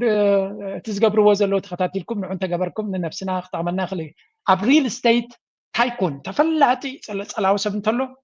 ግራንድ ካርዶን እዩ ናቲ ገዛ ናቱ 43 ሚልዮን ኣብ ማያሚ ማለት ተደላይ ስቴት እዩ ብሪል ስቴት ብዙሕ ሰብ እዩ ናብ ማያሚ ዝግዕዝ ሃብታማት ገለ ብብዝሖም ናብኡ ዝኸዱ እንድሕር ሪኢኹሞም ኮይንኩም ኣብኡ ዝነበረ ገዛ ናቱ ሸይቱ ነቲ ገዛ ቢትኮይን ከም ዝቐየሮ እዩ ዝንገር ዘሎ ከምኡ ድማ ኢንቨስትመንት ናይ ቢትኮይን ምስ ሪል ስቴት ኮኔክትድ ገይሩ ሓድሽ ካምፓኒ ሓድሽ ፕሮጀክትስ ገይሩ ኣሎ ስለዚ እቲ ክሪፕቶ ቢትኮይን is becoming a thing ኩሉ ሰብ ድማ ተገዲሱ ተፈሊጡ ትክክለኛ ስጉምቲ ክገብር ነተሓሳስብ ሕጂ ናብቲ ናይ ዞባና ክንሓልፍ ኢና let's Across the Horn of Africa, a new contest for influence is underway, not with armies but with investments, construction and diplomacy. The landscape is changing rapidly as foreign interests pour resources into cities and ports, reshaping skylines and local economies. This is a competition fought with blueprints and business deals, not just military might. The main players, the Gulf monarchies of the UAE, Saudi Arabia and Qatar, are pouring ቀርን ኣፍሪካ መቸም መናሃሪ ወይ ከዓ መወዳደሪ ናይ ዘን ጋልፍ ስቴትስ ዝበሃሉ ዘለዉ ተወሳኺ ድማ ቱርኪ ወሲኽካ እዞም ኣብዚ ከባቢና ምዝምባይ ዝተፈላለየ ረብሓናቶም ገጅፍ ረብሓናቶም ብመልክዕ ሪል ስቴት ወደባት ምቁፅፃር ድዩ ሕርሻ ምቁፅፃር ድዩ ብኩሉ መልክዕ ኣብቲ ዞባና ክነዓቕ ዘይክእል ምንቅስቃሳት ይገብሩ ከም ዘለዉ እዩ ዝንገር billions into ports, military outposts and political alliances, redrawing the region's geopolitical map. Their ambitions stretch from the Red Sea to the Indian Ocean, seeking to secure vital trade routes and project their influence deep into Africa. This modern great game is fueled by economic ambition, security concerns, and a drive to project power far beyond their borders. The Horn's strategic location, at the crossroads of Africa, the Middle East, and global shipping. ሕጂ እዚ ንሪዮ ዘለና ናይዞም ማእከላይ ምብራቕ ሓይልታት ነቲ ዞባቲ እንታይ ፅልዋ ክፈጥሩሉ እዮም ብፍላይ ኣብ መንጎ ኤርትራን ኢትዮጵያን ሶማልያን ዝነበረ ኣብ 2018 ክሳብ 10 ዝነበረ ዝምድና ኣግምቲ እቲ ኻ እቲ ጽቡቕ ተበግሶ ናይዘን ናይ ቀርኒ ኣፍሪቃ ሃገራት ምትሕብባር ሓደጋ ንክወርዶ ዝተገበረ ሰለስቲአን ኣብዚ እዋን እዚ ተሪኻየን ሰለስቲአን ንሓድሕደን እውን ጽቡቕ ዝምድና የለን ብጀካ ኤርትራን ሶማልያን ንሱ እውን ብወገን ኤርትራ እኳ ንጹር ዝኾነ መርገፂ እንተሎ ብወገን ሶማልያ ዝቀያየር ፖሊሲ ኢና ንርኢ ዘለና እንታይ ኢና ንርኢ ዘለና እዘን ሃገራት ዓረብ ልክዕ እቲ ኣብ ቀርኒ ኣፍሪቃ ዝገብርዎ ዘሎ ኣብ ንሓድሕደን እውን ተመሳሳሊ ኣካይዳ እዩ ዘለዎም እቲ ዘሕዝን ክፋል ናቱ ኣብ ንሓድሕዶም ዋላ እኳ ክሰሓቡ ከሎ ክዋግኡ ትሪኦም ኢኻ እቲ ኣብ ንሓድሕዶም ዘሎ ፅልኢ ውግእ ኣበዮም ዝገብርዎ ዘሎ እስከ ኣብ ዞባና ኣብ ቀርኒ ኣፍሪቃ መፂኦም ይገብርዎ ኣለዉ ቀጠር ምስ ኢማራት ይሰሓብ ኣለዉ ኢማራት ምስ ስዑድያ ይሰሓብ ኣለዉ ኩሉ እቲ ምሰሓብ ናቶም ግን ኣበይ ዝፍፀም ዘሎ እቲ ዘለዎም ሕርቃን ኣብ ኣፍሪቃ እዮም ዝፍፅምዎ ዘሎ ኣብ ኣፍሪካ ረብሓ ናይ ሓድሕዶም ብገንዘብ ብወታደራዊ ብቁጠባ ብካልእ ስርዓት ብምቕያር ነቲ ዝድግፍ ካብ ስልጣን ከምዚ ኢለ ብምግባር ኣብ መንጎ ሓድሕዶም ዘሎ ውድድር ኣብ ቀርኒ ኣፍሪካ ይካየድ ኣሎ ንኣብነት ናይ ቀርኒ ኣፍሪቃ ሃገራት ራዩ I'm going to give you እዚ ካርታ ዝረይዎ ንኩሉ ሰብ እውን ክሕግዝ ስለ ዝኽእል እዚ እቲ ቀርኒ ኣፍሪቃ ዝበሃል ድሕሪ ኢልና let's have a look ኣብ ቀርኒ ኣፍሪቃ ሱዳን መነመን ነይሮም ድሕሪ ኢልካ ሰለስቲኦም ይሰርሑ ነይሮም ቀደም ኣብ ሱዳን መነመን ይሰርሑ ነይሮም ኢማራት ይሰርሕ ነይሩ ኣብኡ ስዑድያ ይሰርሕ ነይሩ ቀጠር ይሰርሕ ነይሩ ሰለስቲኦም ከም ሓንቲ መሶብ ናይ ኣፍሪቃ ስለ ትበሃል ንሕርሻ ይኹን ንካልእ ሰለስቲኦም ይሰርሑላ ነይሮም ኣብ መንጎ ሰለስቲኦም ዝተፈጠረ ባእሲ ወይ እውን ዘይምርድዳእ ኣብ ሱዳን እንታይ ገይርዋ እታ ሱዳን እቲ ኢማራት ዝበሃል ነቲ ሕሜት ገይሩ ብመንገዲ ሕሜት ገይሩ ንሱዳን ተቋፀረ ደልዩ ስዑድያ ድማ ነቲ ሰራዊት ሱዳን ሒዛ ምስ ግብፂ ኮይና ማለት እዩ ኣይከውኒ ብምባል ሃገር ኣከመይ መመቓቓል በፂሓ ንመለስ ኣብ ካልእ ኣብ ሶማልያ ምፁ ኣብ ሶማልያ እንድሕር መፂኻ ተመሳሳሊ ወላ እኳ ስዑድያ ንኣብነት ቀጠር ንመን ትድግፍ ነይራ እቲ ፈርማጆ ዝበሃል ቅድሚ እዚ ሕጂ ዘሎ ሼክ ሓሰን እንዲ ፕሬዚደንት ናይ ሶማልያ ዘሎ ቅድሚኡ ዝነበረ እቲ ምስ ኤርትራን ኣቢ ፕሬዚደንት ኢሳያስ ከምኡ ድማ ናይ ሶማልያ ፈርማጆ እዩ ነይሩ እቲ ስሉሳዊ ኪዳን ገብሩ ከሎ ኣብቲ ግዜ እቲ ዝነበረ መራሒ ብቀጠር እዩ ዝድገፍ ነይሩ ናይ ቀጠር ሕጂ እውን ኣብ ቀጠር እዩ ዝቕመጥ ዘሎ ስለዚ ንኢማራት ኣይደልያን እዩ ነይሩ ንሱ ንቀጠር እዩ ዝደሊ ነይሩ ወይ እውን ምስ ቀጠር ምስ ስዑድያ እዩ ክሰርሕ ዝደሊ ነይሩ ከምኡ ስለ ዝኾነ ኢማራት ካብ ስልጣን ከም ዝግለፍ ጥራሕ ዘይኮነስ ኣብቲ ዓዶም ከምዘይወፅእ ኣብቲ ግዜኡ እውን ብዙሕ ነቲ ናቱ ስርዓት ናቱ ሓይሊ ንምድኻም ንኣብነት ካብ ኤርትራ ዝመፅእ ሰራዊት ሰልጢኑ ዝመፅእ ዝነበረ ሰራዊት ኣብ ሶማልያ ብዙሕ ተራ ንኸይፃወት ዝገብሩ ዘለዉ ኢማራት ምዃኖም እዩ ዝንገር ምክንያቱ እቲ ሰራዊት እቲ ዝኣክል ቦታ እንድሕሪብካዮ ንሶማል ውሕስቲ ሃገር ክገብራ ይኽእል እዩ ውሕስቲ ሃገር ክትከውን ድማ ኣይድለን እዩ ደሎ በዚ ኮይኑ በቲ ሶማልያ መፃወቲ ናይዞም ጋልፍ ስቴትስ ኮይና ኣላ ኣብ ጅቡቲ ተመፂኻ ተመሳሳሊ ኣካይዳ ትርኢኻ ግን እቶም ሃገራት ዓረብ ድሩት ዓቕሚ ዘለዎም ኣብኡ ኢማራት ካብቲ ጅቡቲ ምስ ተሰጎገ ብዙሕ ነገር ክገብር ፈቲኑ ግን ዘለዎ ዓቕሚ ድሩት እዩ ፈረንሳ ኣብ ዓብዩ ስለ ዘሎ ኣሜሪካ ቻይና ድማ ነቲ ቦታ ሒዛቶ ስለ ዘላ ኣብ ውሽጢ ጅቡቲ ኣትዮም ብዙሕ ሕማቕ ክገብሩ ይክእሉን እዮም ዓቕሞም ድሩት ስለ ዝኾነ እንተኾነ ንጅቡቲ ኢንዳይሬክትሊ ንክቐትላ ኣብ ዓሰብ ወደብ ንክገብር ምስ ኤርትራ ዝዘራረቦ ዝነበረ ንጅቡቲ ንምቕታል ኣብ ሕጂ ድማ ኤርትራ ስለ ዝዓበየት ኣብ በርበራ ከይዱ ዝገብሮ ዘሎ ኣብ ድማ ናብ በርበራ ክመፅኡ ዝበሃል ዘሎ ኩሉ እዚ ገይም እዚ ናይዞም ጋልፍ ስቴትስ ዘሎ መራሕቲ ናቶም ኣካይዳ ናቶም ኣጀንዳ ኣብ ቀርኒ ኣፍሪቃ ንምትግባር እዩ ኣብ ኢትዮጵያ ንምፃእ ኣብ ኢትዮጵያ is a quite different story ስዑድ ዓረብ ዓብይ ኢንቨስትመንት እዩ ዘለዎ ኣብ ኢትዮጵያ ኣብ ሕርሻ ይኹን ኣብ ካልእ ኢማራት ዝዓበየ ፅልዋ ነቲ መንግስቲ ሒዛቶ ዘላ ሳያ ቀጠር እውን ኣለዎ ትርኩ እውን ኣለዎ everybody is operating in Ethiopia እዚ ድማ እዩ እቲ ሓደ ዘገርም ምናልባት ኣብ ኢትዮጵያ ክኾን ከሎ ምስቲ መንበሪ ቦታ ናይ ቀርኒ ኣፍሪቃ ናይ ሕብረት ኣፍሪቃ ምዃና ኣሜሪካ ኣብ በይት ስለ ዘለዋ ድዮም ነቲ ውሽጣዊ ፖለቲካ ክፃወትሉ ዘይፍትኑ so many things ወላ እቲ ኢትዮጵያ ምንት ርእሱ ክፈራረስ ዝኽእል ሓይሊ ስለ ዝኾነ ከምኡ ዓይነት ተራ ክፃወቱ ዘይክእሉ I'm still surprised ምክንያቱ ናይ ፋኖ ቃልሲ ይኹን ናይ ሸነ ቃልሲ ይኹን ናይ ኣብ ትግራይ ዘሎ ይኹን ኣብ ካልእ ዘሎ ሃገራት ዓረብ ዝድግፍዎ ኣይኮኑን እዚኣ ንፅርቲ ክትኮነኩም ሃገራት ዓረብ ኢማራት ይኹን ግብፂ ይኹን ስዑድያ ይኹን ካልእ ይኹን ኣብቲ ውሽጣዊ ፖለቲካ ናይ ኢትዮጵያ ምስቶም ተቃዋምቲ ኢድ የብሎም ብኸምኡ ኣይክሰሱን እዮም ስለምንታይ ኣብ ኢትዮጵያ ክኾን ከሎ ስነ ስርዓት ኣሎ ምስቲ ስርዓት እዮም ዝሰርሑ ብዘይገድስ መለስ ከሎ ምስ መለስ ሰርሑ ነይሮም ደርጊ ምስ ደርጊ ሃይለ ስላሴ ኣቢ ከሎ ምስ ኣቢ ሃይለ ማርያም ከሎ ምስ ምስቲ መንግስቲ እዮም ዝሰርሑ ኣብ ካልኦት ሃገራት ግን ኣብቲ ከባቢ ነቲ መንግስቲ ንምፍራስ እውን ኣጀንዳኦም ክገብሩ ንሪኦም ስለዚ ኣጋይ እዚ ወላ ብኤርትራ ብዙሕ ግዜ ፈቲኖም እዮም قطر كاب إيرترا تسوقتلو منقسم بغيار أبت بوليتيكا إيرترا قطعت كم سفتنة زنجر إمارات تمساسالي سعودية أول انتقوني أبتفل على جزء أمقزلو شركة نفس إيرترا كجبراي كعلن ስለዚህ ኩሉ ዝንሪዮ ዘለና ዞም ኢማራት ዞም ጋልፍ ስቴትስ ዝበሃሉ ዘለዎም ጨዋዳ ኣብ ቀርኒ ኣፍሪካ እንትርፋ ኣብ ኢትዮጵያ ኣብ ካልእ መቃቃሊ ፖለቲካ ክኽተሉ ኣብ ኢትዮጵያ ክኾን ከሎ ግን ምስቲ መንግስቲ ነቲ መንግስቲ መን ዝያዳ ይቋፀሮ ብገንዘብ ምሃብ እንተደይ ኮይኑ ኣብቲ ሃገር ዘሎ ፖለቲካዊ መመቃላት ኢዶም ኣብኡ ይርከብን እዩ ፊሽናቶም ኣብኡ ይርከብን እዩ ዘሎ ስለዚ እዚኣ ኣስተውዒልና ክንሪኣ ክንክል ኣለና ለንቀነ መፅኡ ዘሎ ድማ ኩልና ንከታተሎ ዘለና ኢና ናይ ቀርኒ ኣፍሪካ እናተረዳእካ እንድሕር ከይድካ እተን ጋልፍ ስቴትስ ኣብትዕት ኣሜሪካን እስራኤልን ኮይኖም ዝገብርዎ ዘለዉ ፅልዋ ምግንዛብ ከድልየና እዩ ንቐፅል Minister Abiy Ahmed has reiterated his sentiments that the Horn of Africa nation needs direct access to the Red Sea. The Prime Minister made the remarks during a televised discussion with his social affairs advisor Daniel Kibret in Ethiopia on Monday, September 1st. In the TV discussion, which lasted nearly 55 minutes and is available on Abiy's YouTube page, the Ethiopian leader said the Red Sea was in our hands 30 years ago. That history was yesterday's mistake. Tomorrow it will be corrected. It is not very difficult to correct it. His remarks have drawn sharp reactions from the neighboring Eritrea, which won independence from Ethiopia in 1993. Eritrea's Red Sea coastline, which stretches more than 1,200 kilometers, officially became part of Eritrean territory after independence, therefore leaving Ethiopia landlocked. Since then, Addis Ababa has heavily relied بحفشة كم نريد زلنا زيد تزاربو تي مينستريم ميديا بيك قبرو وي كزاربو اللي جمير له كهيب حرناتنا خمس نبرن بقيقا سلز قرى كابانا دما صباح نقو كرم زغلي وتزعبيه ديقا بجنزب كاسر كمان دغاني سكات صرح ديقا نسو مسرحي تزعبيه برك كهيب حرن مملاس قبلو لاوي حجر منتيل كاك كهيب حرن موساد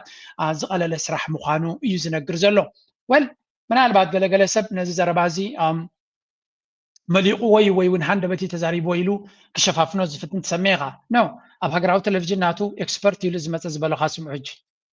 ኤግዚስተንሻል ኢሹ ኢትዮጵያ በቀይ ባህር በተጠጋን ቁጥር ትልቅ ጠላቶች ዋናው ቅድም የነገርኩ እንዳናድግ ሁለተኛ የሰሩት ምንድነው ባዜ ኤርትራ እንድትገነጠል እስከ መጨረሻው ስፖንሰሩ ግብጽ ነው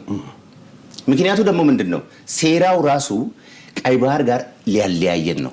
የዛኔ አቅም እናጣለን እንበታተናለን እዳሴ የሚባል ነገር ይቀራል ማለት ኢትዮጵያ ህዝብ ስለተባበረ ትልቅ ስለሆነ የገነባውና ይሄ ነው እንግዲህ አሁንኛ ወደ ቀይ ባህር ስንጠጋ እንደገና ቀይ ባህር ውስጥ ያለው እንታይ ዝብል ዘሎ ሰማዓለኹም ናይ ወፃኢ ሓይልታት ወይ እውን እቶም ፀረ ኢትዮጵያ ዝኾኑ ሓደ ካብቲ ዓብ ዝገበርዎ እንተሎ ናይ ኤርትራ ናፅነታ ንኽትረክብ ኤርትራ ንኽትግንፀል እዮም ዝብሉ ካባና ንኽትእለ ዝገበሩ ንሱ እዩ ግብፂ ድማ ስፖንሰር ናትዮም እዮም ዝብሉ ዘሎ ከም ኤርትራዊ እዚ ነገር እዚ ኣፀቢቑ እዩ ዝሕመመካ ስለምንታይ ናፅነት ናይ ኤርትራ እንታይ ዓይነት ዋጋ ከም ዝኸፈልናሉ ንፈልጥ ኢና እንታይ ዓይነት ዋጋ ከፊልናሉ ጥራይ ዘይኮነሲ በዓል ንሱ ንባዕሎም ካብቲ ዝነበረ ጭቆና ናይ ደርጊ ኤርትራ ደም ኣፍሲሳ ሓራውፂኣቶም ሃገር ክኾኑ ኣኺላቶም ፈዲኹም ንሎም እዚ ሕጂ ዘላቶ ቅርፂ ናይ ኢትዮጵያ ውፅኢት ናይ ኤርትራ እዩ ነይሩ ኤርትራ ኣብቲ 91 ዝነበራ ወታደራዊ ፀብለልትነት ንኢትዮጵያ ሓንሳብን ሓዋርን ክበታትንዋ ይኽእሉ ነይሮም ምክንያቱ ታንክታት ናይ ህዝባዊ ግንባር ኣብ ኣዲስ ኣበባ እዩ ነይሩ 4 ኪሎ ይበፅሕ ነይሩ ስለዚ ንሶም ብዝደልይዋ መንገዲ ክሃንፅዋ ይኽእሉ ነይሮም ክትበታተን ተዝመርፁ እውን ኣብ ኢዶም እዩ ነይሩ ግን እቲ ኤርትራ ዝገበረትሎም ሰናይ ነገር ሓሊፍካ ናይ 91 ግዳ ቤና ይዘኪሮም እዮም ከመስግኑና ትማል ኣብይ ኣሕመድ ኤርትራ እንተዘይትነብር እንታይ ምኾንና ነይሩ ኢሉ ዝዛረቦ ዝነበረ ትማል እዚ ሕጂ ዝሓሚዎ ዘሎ ንዑ ንምፍራስ ዝኸድዎ ዘሎ መንግስቲ ንሱ እያ ትሒንዎም ስለዚ ከም ኤርትራዊ ኮንካ ኣፀቢቑ ዝሕመመካ ነገር ኢና ንርኢ ዘለና ካልኣይቲ ምስቲ ዘረባቲ ኣፀቢቕና ከነስተፍለሉ ዘለና ኩነታት እውን ክንርኢ ኣለና መጀመርያ እዚ ረእይዎ እዚ ናይ 150 ዓመት ታሪክ ናይ ኢትዮጵያ እንተሪእናዮ ከምዚ ገይሮም ኣብ ዘበነ ዮሃንስ ሃፀይ ዮሃንስ ዝበሃል እዚ ኣብ ናይ ትግራይ ኣቦ ኢሎም ዝገልፅዎ ንሱ ካብ 1872 ክሳብ 89 ዝነበረ ናብ ኤርትራ ጥልያን ክሳብ ዝኣቱ ዝነበረ ግዜ ማለት እዩ መን ይሕግዞ ነይሩ እንግሊዝ ኩሉ ግዜ ምስ ደገ ምስ ተሓገዙ እዮም ኩሉ ግዜ ብናይ ደገ ሓይሊ ምስ ተሓገዙ እዮም ኩሉ ግዜ ድማ ኣቢሲንያ ክርስቲያናዊት ሃገር ብኣስላም ትሳደድ ዘላ ዝብል ጭርሖም ዝተጠቀሙ እዮም መስቀል ድማ ነታ ኣጀንዶም ኩሉ ግዜ ምስ ተጠቀሙሉ እዮም ዝብሉ ክኢላታት ነቲ ቦታ ዝከታተልዎ ስለዚ ድሕሪኡ መን ይመፅእ ምኒልክ ይመፅእ ካብ 89 ባይ ደ ወይ እዚ ሃፀይ ዮሃንስ መን ቀቲልዎ ሱዳናውያን መሃዲስት እዮም ቀቲሎም ስለዚ ድሕሪኡ ምኒልክ ዝበሃል ድማ ይመፅእ ምኒልክ ካልኣይ ማለት እዩ ካብ 89 ክሳብ 1913 ንጉስ ኣብ ዝነበረሉ ብመን ይድገፍ ነይሩ ብፈረንሳን ጣልያንን እዩ ዝድገፍ ነይሩ ስለዚ ንኤርትራ ንክትግንፀል የፍቅድ ነይሩ ጥራይ ዘይኮነስ ጣልያን ንመኒሊክ ነታ ተሪፋ ዘላ ኢትዮጵያ ንክቋፀራ ዝሕግዝዎ ዝነበሩ ሰብ እዩ ፈርጆም ኣለኹም مش نኤርትራ ሃቡን ኢሉ ምስ ጣልያን ክባስ ነታ ተሪፋ ዘላ ኢትዮጵያ አቢሲኒያ ዝቋፀራ ዝነበረ ንክቋፀር ሓገዝ ናይ ጣልያን ወስድ ነይሩ ከምኡ ድማ ንጅቡቲ ኣይኮነን ካብ ማልሳንሱ ጅቡቲ ፈረንሳውን ይሕግዝዎ ነይሮም ንዑ ስለዚ ብሓገዝ ናይ ዚኣቶም እዩ ኣብታ ግዜኡ ንጉስ ኮይኑ ይቅፅል ነይሩ ድሕሪኡ ዝመፀ ኢያሱ ዝበሃል ማለት እዩ ልጅ ኢያሱ ዝብልዎ ማለት እዩ ካብ 13 ክሳብ 16 ዝነበረ ንሱ ድማ ብትርኪ ይሕገዝ ከም ዝነበረ ይነግር ቀፂሉ ነቲ ልጅ ኢያሱ ሃልዩ ሃይለ ስላሴ ይመፅእ ማለት እዩ ምናልባት ኣብ መንጎ ተረፍ ኣሎ ኣብቲ ታሪክ ማለት እዩ ካብ 1930 ክሳብ 74 ናይ 34 ዓመት ንጉስ ኣብ ዝነበረሉ ድማ ኣሜሪካ ከምኡ ድማ ኤውሮፓ ይሕግዝዎ ነይሮም እንኮላ ሃይለ ስላሴ ይሕግዞ ከም ዝነበረ ድማ እንኮላ ሕብረት ሶቪየት እውን ኣጋብ ውዳቑ ይሕግዝዎ ከም ዝነበሩ እውን ዝዝከር እዩ ድሕሪኡ መለስ ይመፅእ ብርግፅ ኣሜሪካን ደርጊ መፅእ ካብ 77 ክሳብ 91 ሕብረት ሶቪየት ሙሉእ ደገፍ ሙሉእ ሕብረት ሶቪየት ክበሃል ከሎ ድማ ኮርያ በቲ ሓደ ምብራቅ ጀርመን በቲ ሓደ ኩሉ እቲ ሃገራት ኣብ ውሽጡ ዝነበረ በብዓይነቱ እስራኤል በቲ ሕብረት ሶቪየት ናሓገዞ ከሎ እስራኤል ድማ ንበይኑ ይሕግዞ ነይሩ እዚ እንታይ ዓይነት ሓገዝ ይረክብ ነይሩ ኩሉ ሰብ ኣብቲ ታሪኻት ናይ ኤርትራ ሰሚዕኩም ኣለኹም መለስ ድሕሪ ይመፅእ ኣሜሪካን ኤውሮፓን ኡፍ እናበሉ ምፅኦሞ ሕጂ ድማ ብዓብዩ ኢማራት እዩ ዝሕግዞ ዘሎ ንብል ኣለና እምበር ኤውሮፓ ይሕግዝ ኣሎ ኣሜሪካ ይሕግዝ ኣሎ ቻይና ይሕግዝ ኣሎ ራሽያ ይሕግዝ ኣሎ ኤቨሪባዲ ኢዝ ሄልፒንግ ኣብይ ኣሕመድ እውን ሕጂ ስለዚ ንሕና እንታይ ዓይነት ፀላኢ ከም ዘለና ኣፀቢቕና ክንፈልጥ ክንክእል ኣለና እዚ ምፍላጥ ድማ እንታይ እዩ ምስጢር ናይ ዓወትና ሓድነትና እዩ ፕሊዝ ደጋጊመ እዚ ቻነል እዚ ሓድነት ናይ ኤርትራውያን ዝበርትዐ ክኸውን ካብቲ ዝነበረ ዝሓየለነ ክኸውን ዝኾነ ይኹን ነቓዕ ንሓድነት ናትና ክንፈጥር የብልና ምክንያቱ ሓያላት ፀላእቲ እዮም ዘለውና ኢትዮጵያ ንበይኑ ፀላኢና ኮይኑ ይፈልጥን እዩ ኢትዮጵያ ንበይኑ ሽግሩ ክፈትሕ ኣይክእልኒ ግደፍና ናባና ክመፅእ ሓያላት ደገፍትን ኣዳኸርትን ኣለዎ ይደልይዎ እዮም ድማ 130 ሚልዮን ኣለኒ ዝብል ድሕሪ ኮይኑ ዕዳጋ ይደልይዎ እዮም ደልغልغ ሕሱር ሰብ ስለ ዝኾነን ወታደር እውን ይደልይዎ እዮም ኣሜሪካ ትደልያ ስለምንታይ ኣብ ካልእ ኣጀንዳታት ትገብሮ ኣልሸባብ ዲገለ ኢትዮጵያውያን ቆፂርካ ድሌትካ ክትገብር ትኽእል ኢኻ ኣብቲ መንግስቲ ወሲድካ ስለዚ ብኸምኡ ዕሱባታ ስለ ዝደልዩ ሰራሕተኛታት ይደልዩ ካልእ ስለ ዝደልዩ ይመርፅዎ እዮም ውሑድ ህዝቢ እንተለካ ብዙ ተመራፂ እውን ኣይኮንካ ከም ኤርትራ ድማ ውሑድ ህዝቢ ተመራፂ ቦታ ሒዝካ እንተለካ ድማ ኣክንዲ ንዓኻ ሓጊዞም ሰኻ ክሰርሑ ዝደልዩ ንዓኻ ጥፊኦም ነቲ መሬትካን ፀጋታትካን ዘቋምቱ ብዙሓት እዮም ስለዚ ዎች ኣውት እዚ እቲ ዘለናዮ ኩነታት ክኸውን ከሎ ኣብይ ኣሕመድ ለንቅናይ ኣምፅይዎ ዘሎ ድማ ክንሰምዕ ቢካዝ this is another story ምናልባት ኩሉ ኤርትራውን ክነቅሓሉ ዘለዎ እዩ ኣብዚ እስከስምዕዎ የሚጠፉ ድሮኖች በከፍተኛ ቁጥር እያመረትን እንገኛለን እነዚያ ድሮኖች በስዋርም መልክ የሚደረጉ ውጊያዎች ካሉ ወደ ታርጌት ሄደው አሁን ባደጉት ሀገራት እንደምንሰማው የጠላትን ስብስብ ሊያጠፉ ይችላሉ አንደኛ ያየነው ሱሳይድ የሚያደርጉ ራሳቸው አጥፍተው ታርጌት የሚያጠፉ ዩኤቪዎች ናቸው የሚሸከማቸው ፔሎዶች አሉ በዛ ሳይዝ የሚወሰን ይሆናል ሁለተኛ ያየነው ለሰርቪላንስ የሚውሉ በእጅ የሚገቡ በኪስ ውስጥ የሚገቡ በቦርሳ የሚያዙ አነስ ያሉ ትናንሽ ዩኒቶች ታጥቀዋቸው አካባቢያቸውን የቃኙ የሚሄዱባቸው ዩኤቪዎች ናቸው እነሱ በጣም ኢምፖርታንት ናቸው ለኦፕሬሽን እዚህ ያየነው ግን የኮመርሻሉ ከዚህ ቀደም አንዴ ለአርቲፊሻል ኢንተለጀንስ እና ለኢንሳ ኮንፈረንስ ሾው አድርጎ ነበር ታስታው እንታይ ዝብል ዘሎ ኣቢ እዞም ሱሳይድ ድሮንስ ክኾኑ ዝኽእሉ ምዃኖም እዩ ዝዛረብ ዘሎ ብዚ እቲ ድሮናት እዚ ኣንማንድ እዚ ድሮናት ማለት እዩ ኣብ ገለገለ ሃገራት ከም ንሪኦ ዘለና ድማ በብዝሒ ሰዲድካ ፀላኢ ክትሃርመሎም ትኽእል ካልእ እውን ፀላእትኻ ተኣኪቦምሉ ዘለዉ ኩነታት ርኢኻ መጥቃዕቲ ክትገብረሎም ትኽእል ኣብ ምዕቡላት ሃገራት ከምኡ ዝገብሩ ኢና ንሰምዕ ሕጂ ሰምዒ ይኮነ ንሱ ንምንታይ ክዛረበሉ ከም ዘለ ይፍሉጥ እዩ ናይ ኣቢ ድራማ ንነዊሕ እዋን ስለተኸታተልናዮ we already know it እንታይ ዕላማ ንምንታይ ዕላማ ከምኡ የርኢ ከም ዘሎን ቀፂሉ ድማ ንሲቪላዊ ቴክኖሎጂ ከምኡ ንሰርቬይላንስ ንስለያዊ ወይ እውን ሓበሬታ ንምርካብ እውን ክትጥቀመሉ ንኽእል ኢና ኣብ ሲቪላዊ ቴክኖሎጂ ድማ መጓዓዝያታት ክትጥቀመሉ ትኽእል ኢኻ ሕጂ እዚ ዘረባ እዚ ኣብ ከመይ ዝበለ መድረክ እዩ ዘምፅኦ ዘሎ ተፈላለዩ ጀነራላት ናቱ ንኩናት ንዓሰብ ንምምላስ ስጉምቲ ንክወስዱ ንዳሎ ኣለና ገለገሊዩ ድማ ትእዛዝ ናይ መንግስቲ ኢና ንፅበ ዘለና እምበር ንሕና ዝተዳሊና ኢና ተወግለዶ ዝበሃለሉ ኣብ ዘሎ ግዜ ብዙሒ ድሮናት ከም ዘምፀ ዝነግር ዘሎ ናው let's get real ሓቂ እቲ ኩንነት ክንርዳእና ክኽእል ኣለዎ መጀመርያ ቅድሚ ክንደይ ኣዋርሕ እዩ ካልኦት ድሮናት የፍሪ ከም ዘሎ ሪኢና ነርና ብድሕሪኡ ከም ዝስእሊ ገይሩ ድሮናት ዘለዎ ኣምፅኡ ነይሩ what happened since then እተን ድሮናት ያተን ዝተወድየን ንስራሕ ክኣትዋ ከም ዝኽእላ ተነጊሩ ንነግዲ እውን ጀሚሮም ከም ዘለዎ ነጊሩ ካብቲ ሽዑ ክሳብ ሕጂ ሴኪሪቲ ናይ ኢትዮጵያ ኣብ ከመይ ደረጃ ኣሎ እንድሕር ኢልና ካብቲ ሽዑ ሕጂ ኢትዮጵያ ዝያዳ ደኺማ ክንብል ንኽእል ምክንያቱ ፋኖ እናሓየለ ይመፅእ ኣሎ ናይ ትግራይ ጉዳይ ንሪኦ ኣለና ናይ ዓፋር ጉዳይ ንሪኦ ኣለና ናይ ሸነ ጉዳይ ንሪኦ ኣለና ስለዚ ኣብ ዝብሎ ዘሎ ዘረባ ኣብ ባይታ ንሪኦ ዘለና ኩነታትን ዝተቀያየረ ኢና ንርኢ ዘለና if ከምቲ ኣብ ዝብሎ ዘሎ ወይ እውን ከምቲ ኣብ ከመሓላልፎ ዝደሊ ዘሎ ነገር እዚ ኣፅዋር እዚ እዚ ሓይሊ እዚ እዚ ድሮናት እዚ ቴክኖሎጂ እዚ እንድሕር ኣሎ ኮይኑ መጀመርያ ኣብ ኢትዮጵያ እቲ ኩነታት ክቅየር ምርኣና ነርና እዚ ማለት እዩ ኢትዮጵያ ዝኾነ ነገር ለውጢ ክትገብር ኣብ ውሽጣ ምስ ቅድሓና ብኤርትራ ዝግበር ካልኣርስቲ ክትብሎ ትኽእል ኢኻ ዘይተፈተነ ወይ እውን ዘይተገበረ ኮሜንት ክንገብረሉ ስለዘይንኽእል ምስ ተዋግአ ጥራዩ ከድምዕ ድያ የድምዕን ሽዑ ይክረአ ዝኽእል ኣብዚ ሕጂ ግን መጀመርያ ዓቢ ኣይኮነን ኣብ ፀላእቲ ናቱ ጠጠው ከብል ኣብዚኣ ሓንቲ ባዕሉ ሚድያ ናቱ ዘውፅኣ ዘረባ ከሪአኩም ምስ ሴኪሪቲ ሓለፍቲ ናቱ ተራኺቡ ከም ዝነበረ ዝገልፅ ምስ ወታደራውያን ሓለፍቲ ናቱ ተራኺቡ ብዛዕባ እንታይ ተዘራሪቡ እዩ ዝበሃል ዘሎ ስርቂ ሮበሪ ኪድናፒንግ ባንዳትሪ ኤንድ ሶሻል ሚድያ ዩዝ ኣብ ኢትዮጵያ ንዘሎ ኩነታት ናይ ሴኪሪቲ ፀገም ከም ዘለዎም እሱ ድማ እንታይ ፀገም ድማ እታ ሃገር እትያ ብሸፋቱ ትርበሽ ከም ዘላ ስለዚ ከመይ ገይሮም ነቶም ሴኪሪቲ ፎርስስ ናቱ ነቲ ፀጥታ ናይ ተዓዲ ክህድእዎ ከም ዝኽእሉ ይዛረቦም ዘሎ ስለዚ ኣብቲ ውሽጢ ዓዲ ምጭዋይ ምስራቅ ዝምታ ካልእ ዓይነት ናይ ሕጊ ኣልቦነት ዘመላኽት ኩነታት ንርኢ ኣለና ፖሊስ ናቱ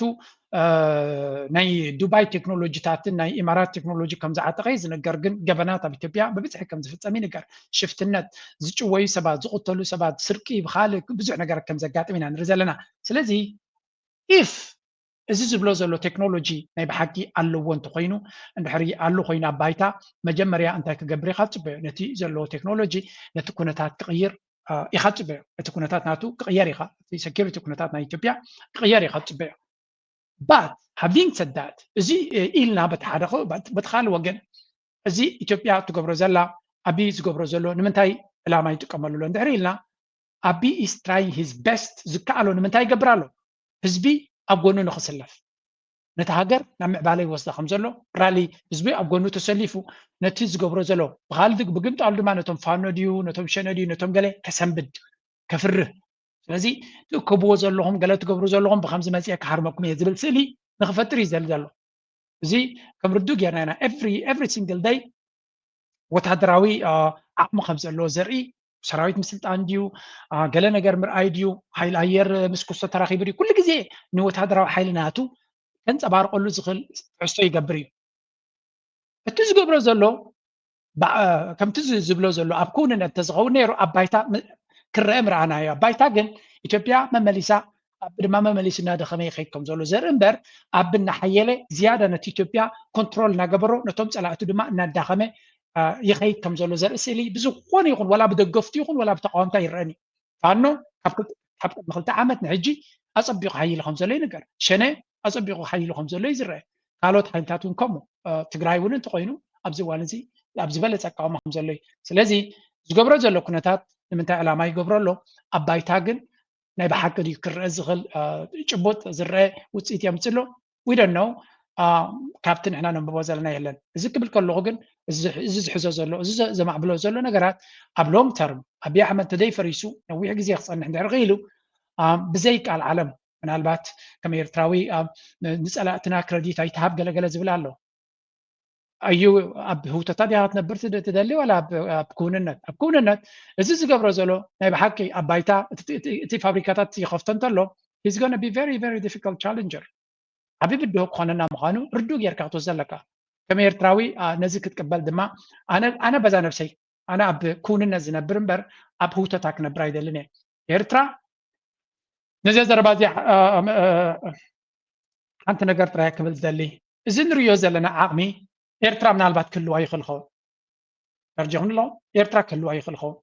ወላ ክንዱ እንተዘይበልና ገለ ክፋል ህልዋ ኸውን እዩ ወጥ ኣባ ኣብዚ ቀረባ ዝሃቦ ቪድዮ እንታይ ዝብል ኤርትራ ሓያል ዝኾነ ቴክኖሎጂ ዓጢቓ ከም ዘላ እዩ ዝነግር እቲ ፀገም ወይ እውን ንዓይ ዝደልዮ sometimes ኤርትራ እቲ ትገብሮ ዘላ እውን ስለ ዘይንሪኦ ዘለና እዩ እቲ ኤርትራ በፂሓቶ ዘላ ኩነታት እውን ስለ ዘይግለፀና ሕጂ ንፀላኢኻ ኣንፈት ስለ ዝቦ ክትብል ትኽእል ኢኻ ግን it is like ንሱ everyday show ክገብር ፍትና ኣሎ ካልኦት ሓይልታት ቻይና እንታይ ክትገብር እያ ገጅፍ ወታደራዊ ዓቕሚ ትርኢ ነይራ ፀላእትናታ ካብኡ ስኢሎም ክሃሪምዋ ከም ዝኽእሉ ጠፊዋ ድዩ ኖ ወይ እውን ፀላእትናቶም ክፈልጥዎ ከም ዝኽእሉ ጠፊዎም ድዩ ኖ ኣይኮነን ሓይልኻ sometimes ከተርእዮ ክትክእል ኣለካ በት ሓደ ህዝብኻ ሰራዊትካ ሞራሉ ሓፍ ይብል ዓቕሚ ኣለኒ ይብል እዚ ኸ ሞር ኮንፊደንት ይኸውን ሞር ምትእምማን ይገብር ሞር ሞራል ድማ እንታይ ዝፈጥረልካ ኣወንታዊ ኣካይዳ እዩ ዝፈጥረልካ መሊስካ ሓይልካ ንኽትሰርሕ ይገብረልካ እንድሕሪ ጠቕላላ ዘይትርእዮ ኣለኻ ግን ገለ ክፋል ወላ ኩሉ እንተዘይበልካ ገለ ክፋል ናይቲ ሕብረተሰብ ዲሞራላይዝ ክኸውን ይኽእል እዩ ኣብ ድማ ነዚ ይጥቀመሉ ከም ዘሎ ምፍላጥ የድሊ እዚ ሓበሬታ እዚ ካብ ዝወፅእ ዳርጋ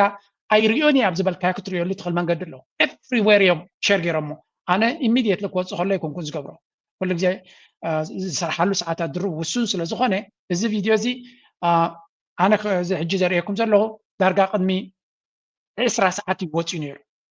ቅድሚ 20 ሰዓት was a viral everywhere ዝበዝሐ ኤርትራዊ ሪእዎ ኣሎ እንታይ ክብል ኢለ ኣነ ዝጥቀመሉ ዘለኹ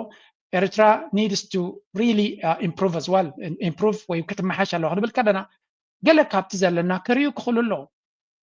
they have to show that እቲ ኤርትራ እውን ኣብዚ ደረጃ እዚ ትኸይድ ከም ዘላ ገሌኹም ኣለኹም ኤርትራ ከተርኢ የብላ እንትብሉ ናትኩም ሪቶ ሪስፔክት ዳት ኣነ ግን ይደሊ እየ ኣነ ከም ኤርትራዊ ብምስጢር ኤርትራ ኣለዋ ጥራይ ክበሃል ኣይደልን እየ I want to see something ከም ናተይ ሪቶ ማለት እዩ የሰለጠነች ትልቅ ሀገር ከ130 ሚሊዮን ያላነሰ ህዝብ ያላት ሀገር በዓለም 10ኛው ትልቁ ፖፑሌሽን ያላት ሀገር ድህነት የማይመጥናት ችግር የማይመጥናት ከትናንሾች ጋር መጫወት የማይመጥናት ሀገር መሆኗን የምናሳይበት መንገድ ስለሚሆን በቴክኖሎጂ ረገድ ብሓፈሻ እዚኣ ዘረባ ናይ ምስ ኤርትራ ተሃይዞማ ከዝርዋር ሰሚዕኩማም ኣለኹም በቲ ኮይኑ በቲ ኤርትራ ዝያዳ ኣብ ታሪኻ ተመርኪሳ እንድሕሪ ከይዳ ማለት እዚ ሕጂ ንሪኦ ዘለና ወታደራዊ ዓቕሚ ድዩ ወላ ብዙሕ ሰራዊት ድዩ ብዙሕ ህዝቢ ድዩ ዝብሎ ዘሎ ኤርትራ ሰራዊት ናይ ህዝባ ግንባር ኣብ ሰዓል ከሎ ምስቲ ዘጋጥሞ ዝነበረ ብድሆታት ከተወዳድሮ ከለካ ናይ ሰማይ ምድሪ ፍልልይ ዘለዎ ኤርትራ ዝያዳ ኤርትራ ሓይሊ ክህልዋ ዝኽእል ብመንፅር ናይቲ ቀደም ታሪኻ ኤርትራ ብዘይገድስ ኣብ ምንታይ ኩነታት ኣላ ኤርትራ ከም ሃገር ብዙሕ ነገር ክትገብር ስለትኽእል ሃገር ስለ ዝኾነት እቲ ቀደም ኣብ ሳሕል ከሎ ሎምን ፍልልይ ኣለዎ እዩ ብሓፈሻ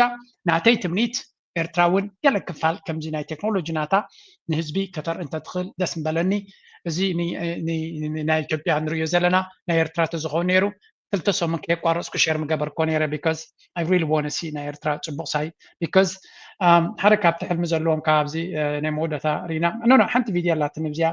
ምስ ታሪክ ተሓሒዝና እውን ክንሪኦ ስለ ዝደሊ እንዴሲዝ እስከዚያ ስምዑለይ ናይ ካልኦት ህዝብታት ብዙሕ ትፈልጥ ትኽእል ትኸውን ግን መን ከምዚ ህዝቢ ክንዲዚ ዝኣክል ተፃብኦ ተፃዊሩ ፀኒዑ ዶ ምበለ በእኔ መንገዲ 30 ዓመታት ኢልካ ትዛረብ ቀሊል ነገር ኣይኮነን ሓደ ብሓደ ቶም ተፃብኦታት ዘርዚርካ ተትሪኦም እሞ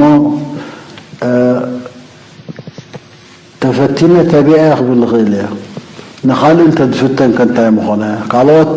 ዝተፈተኑ ዝተፈራኸሹ ፋሕፋሕ ዝበሉን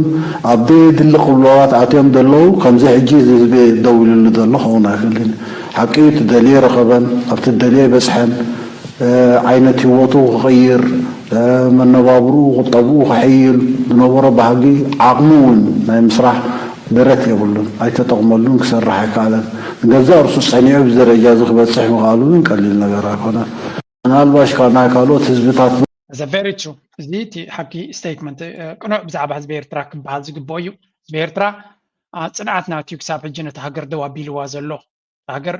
ኣብ ኩሉ ዓይነት መሰናኽላት ትሰግር ኣላ እቲ ህዝቢ ፅኑዕ እዩ ዝሓለፈ ክንደይ ዓመታት ለሰይ ካብ ዘበነ ሰውራ ጥራይ ካብ ስሳታት ጀሚርካ ክሳብ ሕጂ ጥራይ ኣብ ኣክቲቭ ወር ካብ ትነብር ተዓዲ ማለት እዩ ክሳብ ሕጂ ዘሎ ኩነታት ተሪኻዮ ፅንዓት ናይ ህዝቢ ኤርትራ እዩ ዋጋ ክፊልዎ እዚ ሕጂ ንሪኦ ዘለና ኩነታት እውን ካብ ዜሮ ዝመፀ ይኮነን ተስፋ ይገብር ዝህዝቢ እዚ ናይ ኩሉ ዝሓለፎ ክከሓሶ ክንብል ከለና ድማ መንግስቲ ብፍሉይ ሃብቲ ወይ ገንዘብ ክሕሶ ዘይኮነስ እቲ ዝሓለፈ ዕድላት ተመሊሱ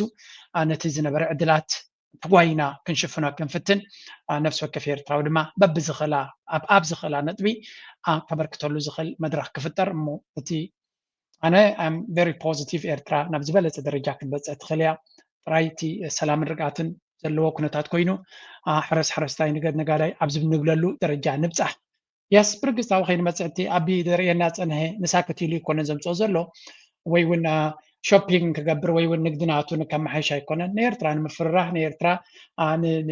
ፀገም ንምፍጣር እዩ ዊ ኖው ስ እዚኣቶም ኩሉ ግዜ ኩሉ እቲ ጭዋዳናቶም ንዓና ናትና ነገር ንምምጣል ንዓና ንምድኻም ንሕና ናብ ምዕባለ እንቅስቃሴ ንኸይድ ንሕና ኣብ ናትና ጉዳይ ኣተኪርና ንኸይድ ዝግበር ዘሎ ተፃቦ እዩ ኣብዚ እዋን እዚ መንግስቲ ኤርትራ ኣብዚ ሕጂ ዘለና መድረክ መንግስቲ ኤርትራ ምስ ኢትዮጵያ ኩናት ከም ዝደሊ ወይ እውን ንኢትዮጵያ በቲ ትገብሮ ዘላ እንደራ ምስኣ ዝመጣጠን ታህዲድ ክገብር ከም ዘይደሊ ደጋጊሙ የነፅር ኣሎ ናብ ኩናትን ናብ ካልእን ዘኽይድ ምክንያትን ድሌትን ከም ዘይብሎ ደጋጊሞም ይነግሩ ኣሎ ብኩሉ መንገዲ ድማ ይፅሕፉ ኣሎ ሉላዊ መሬት ናይ ኤርትራ ድማ ተገዲዳ ዘይኮነስ ፈትያ ጥራይ ሽርክነት ክትገብር ትኽእል እናበሉ ይፅሕፉ ኣለዉ ግን ካብቶም ፀላእቲ ዝመፅእ ዘሎ ኩነታት ግን ምስትውዓል የድልዮም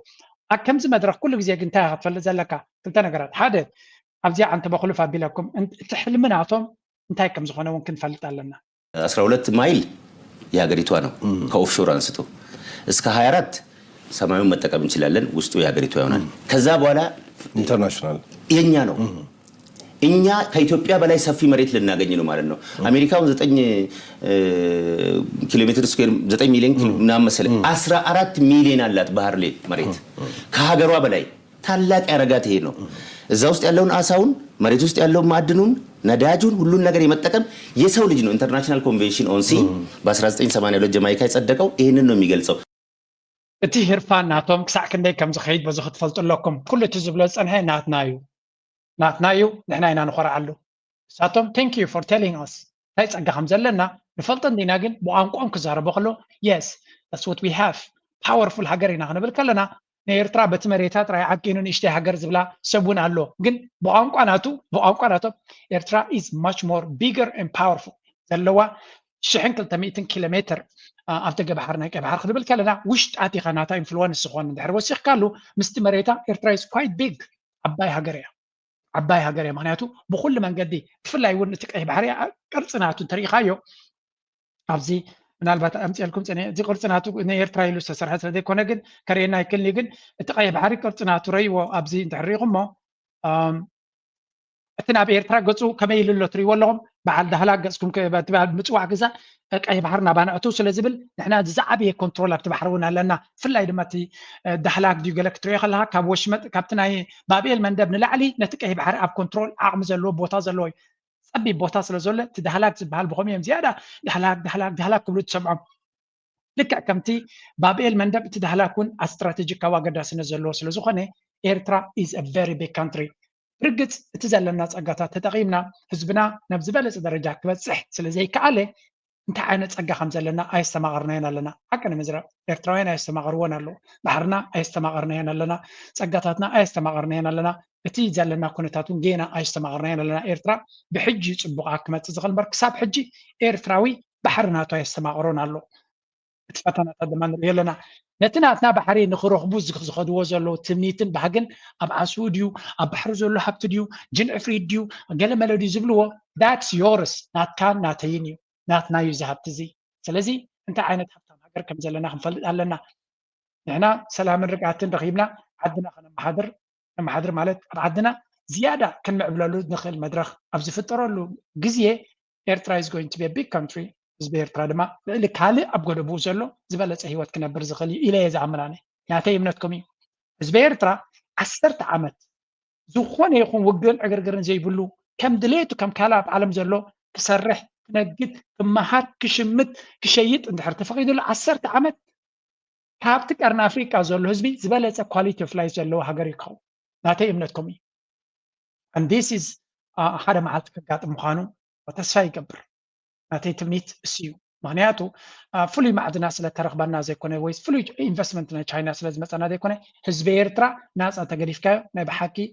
ተኣምር ክሰርሕ ዝኽእል ህዝቢ እዩ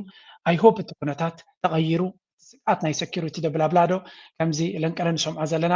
ኤርትራ ናብ ኩናት ዝበሃል የለን ኢትዮጵያ ድማ ዓቕሚ ስለ ዘይብሉ ዝግዕር ዘሎ ዝብል መልእኽቲ ካብ ኤርትራ ዝመፅእ ዘሎ ዝያዳ ኣብ ተደጋጋሚ ኣወል ስዒድ ዝገበሮ ቪድዮ እንተሪኻ ወጥ ኣባ ዝበሎ ቪድዮ ተሪኻ ካብ ካልእ እውን ተሪኻዮ እቲ ኩነታት ናብ ዝበለፀ መድረክ ይኸይድ ከም ዘሎ ዘርኢ ኩነታት ኣሎ እዚ ከምዚ ኢሉ ከሎ ሓንቲ ነገር ኣላ ቅድሚ ሕጂ ገሊፀ እያ ብዙሕ ግዜ ዘይንሪኣ ዝነበርና ኣብዚ ለንቀነ ግን ኣነ ክሪኣ ጀሚረ ዘለኹ ደንጎ ርአያ ግን this is exactly what we want እቲ ባሕርና ናትና ባሕርና ናትና ጥራይ ዘይኮነስ ዓሰብ ክብሉ ከለዉ ሓደ ግዜ ንዖም ቅድ ዘብል ስራሕ ክስራሕ ከሎ ደስ ብለኒ ኣነ ተርጂኹን ኣለኹም እቲ ዓሰብ ሓንቲ ከም ዘይብሉ ጥራይ ከም ዘሎ ገይሮም እዮም ዝዛረቡ ዘለዎ ሰብ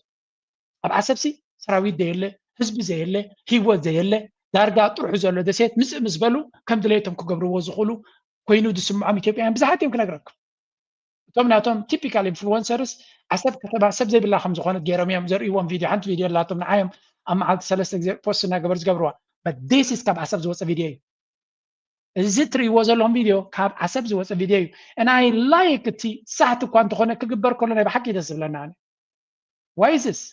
ናትና ስለ ዝኾነ ናትና ሰራዊት ጭዋዳ ናቱ ክረአ ዓቕሚ ናቱ ክረአ ብፍላይ ድማ ምናልባት ዲያቆር ከተስሐኩም ትኽእል ግን ኤርትራ ኢትዮጵያ ዘይብላ ነገር ኣለዋ ኢትዮጵያ ጠቕላላ ዘይብሎም እንታይ ኣለዋ ኤርትራ ሓይሊ ባሕሪ ኣለዋ ተዲኹም ድሎም ሓይሊ ባሕሪ ኣለና we have navy ንባሕሩ ብፍጹም ከም ዘይደፈር ዝገበረ ኔቪ ወይ እውን ሓይሊ ባሕሪ ኣለና እዚኣ ጥራይ ንዓታቶም ኣዝያ ትሕመሞም ቃንዛ ኮይና ትስምዓና ሕጂ ክብል ከለኹ ንዖም ከንሕርቕ ኢልና ንዖም ከነስምዕ ኢልና እሳቶም ክጉህዩ ይብሉ ገለ I don't care ከውሂዩና ደይቲ መዓልትን ዘይፅዕሩ የለዉ ሰብ ዘይኮንና ንሕናስ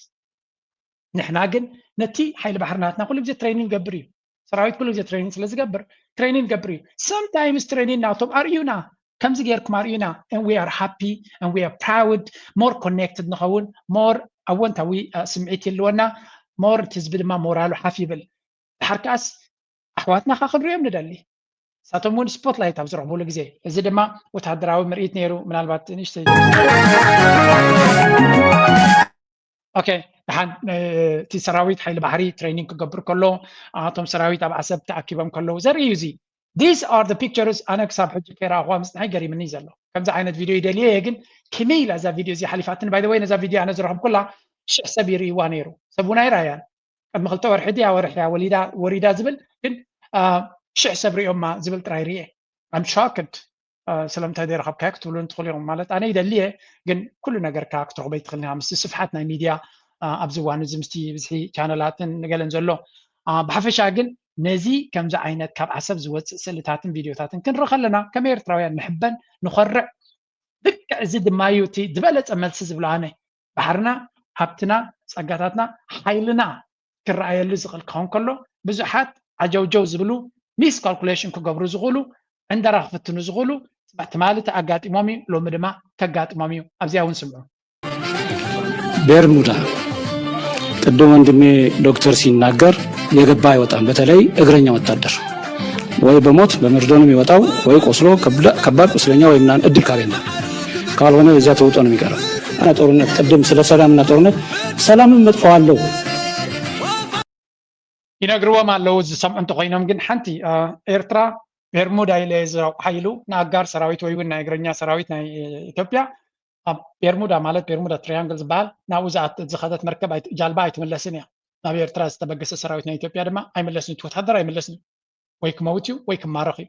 ካልእ ምርጫ የብሉን እዩ ዝብል ዘሎ ተዓዊቱ ክምለስ ከም ዘይክእል ግን ታሪክ ናይ ኢትዮጵያ ብዘይ ምግናን እዩ ዝገልፀሎም ዘሎ ካልኣይቲ ቪድዮ ንዝሰምዕ እዚ ቪድዮታት እዚ ፅቡቕ እዩ ጉዳይ ምጽዋ ገብቼ ሄጄ ጎብኝቼዋለሁ ምጽዋ ሄዳችሁ ስትጎበኙት በጣም ብዙ ነገር ነው የሚፈራረቅባችሁ ታሪክም አለው ታንኮች ሂስት እንደሰው ሐውልት ተሰርቶላቸዋል ታንክ ዋና ወሳኝ የሚባለው ድልድይ ወደ ዋናው ምጽዋ የሚገባ ድልድይ ለመግባት ወሳኝ ትልቅ ድልድይ ነው ቪዲዮ ትግራቅም ምለው አንድ ጉዳይ አለ ካብ ጋሕቴላ ክሳዕ ወደብ ምጽዋ ዝተገብረ መጥቃዕቲ مثلا وشت زوبا زركبا استفعل أقوم زلون بريدات سلعي تمشيسكا مسمر مصوع أسمر أقوريسكا مودبا ساعة تحت قدر حزبا سراي كم ذاتو مقباري ميرو አባይ 1000 ዓመት አሁን የሚሰጠውን አገልግሎት እንዲሰጥ ማድረግ አልቻልንም። ቀይ ባህር እኮ 30 ዓመት ነበርኛች ቀይ ባህር ዛሬ 30 ዓመት ነው። የትናንትና ታሪክ ነው። የተፈጠረው ስህተት ትናንትና ነው። ነገ ይታረማል። ብዙ ከባድ ነው። የሺህ ዓመት ነው። የሺህ ዓመት ያልተሞከረ ነገር ነው የተፈታው።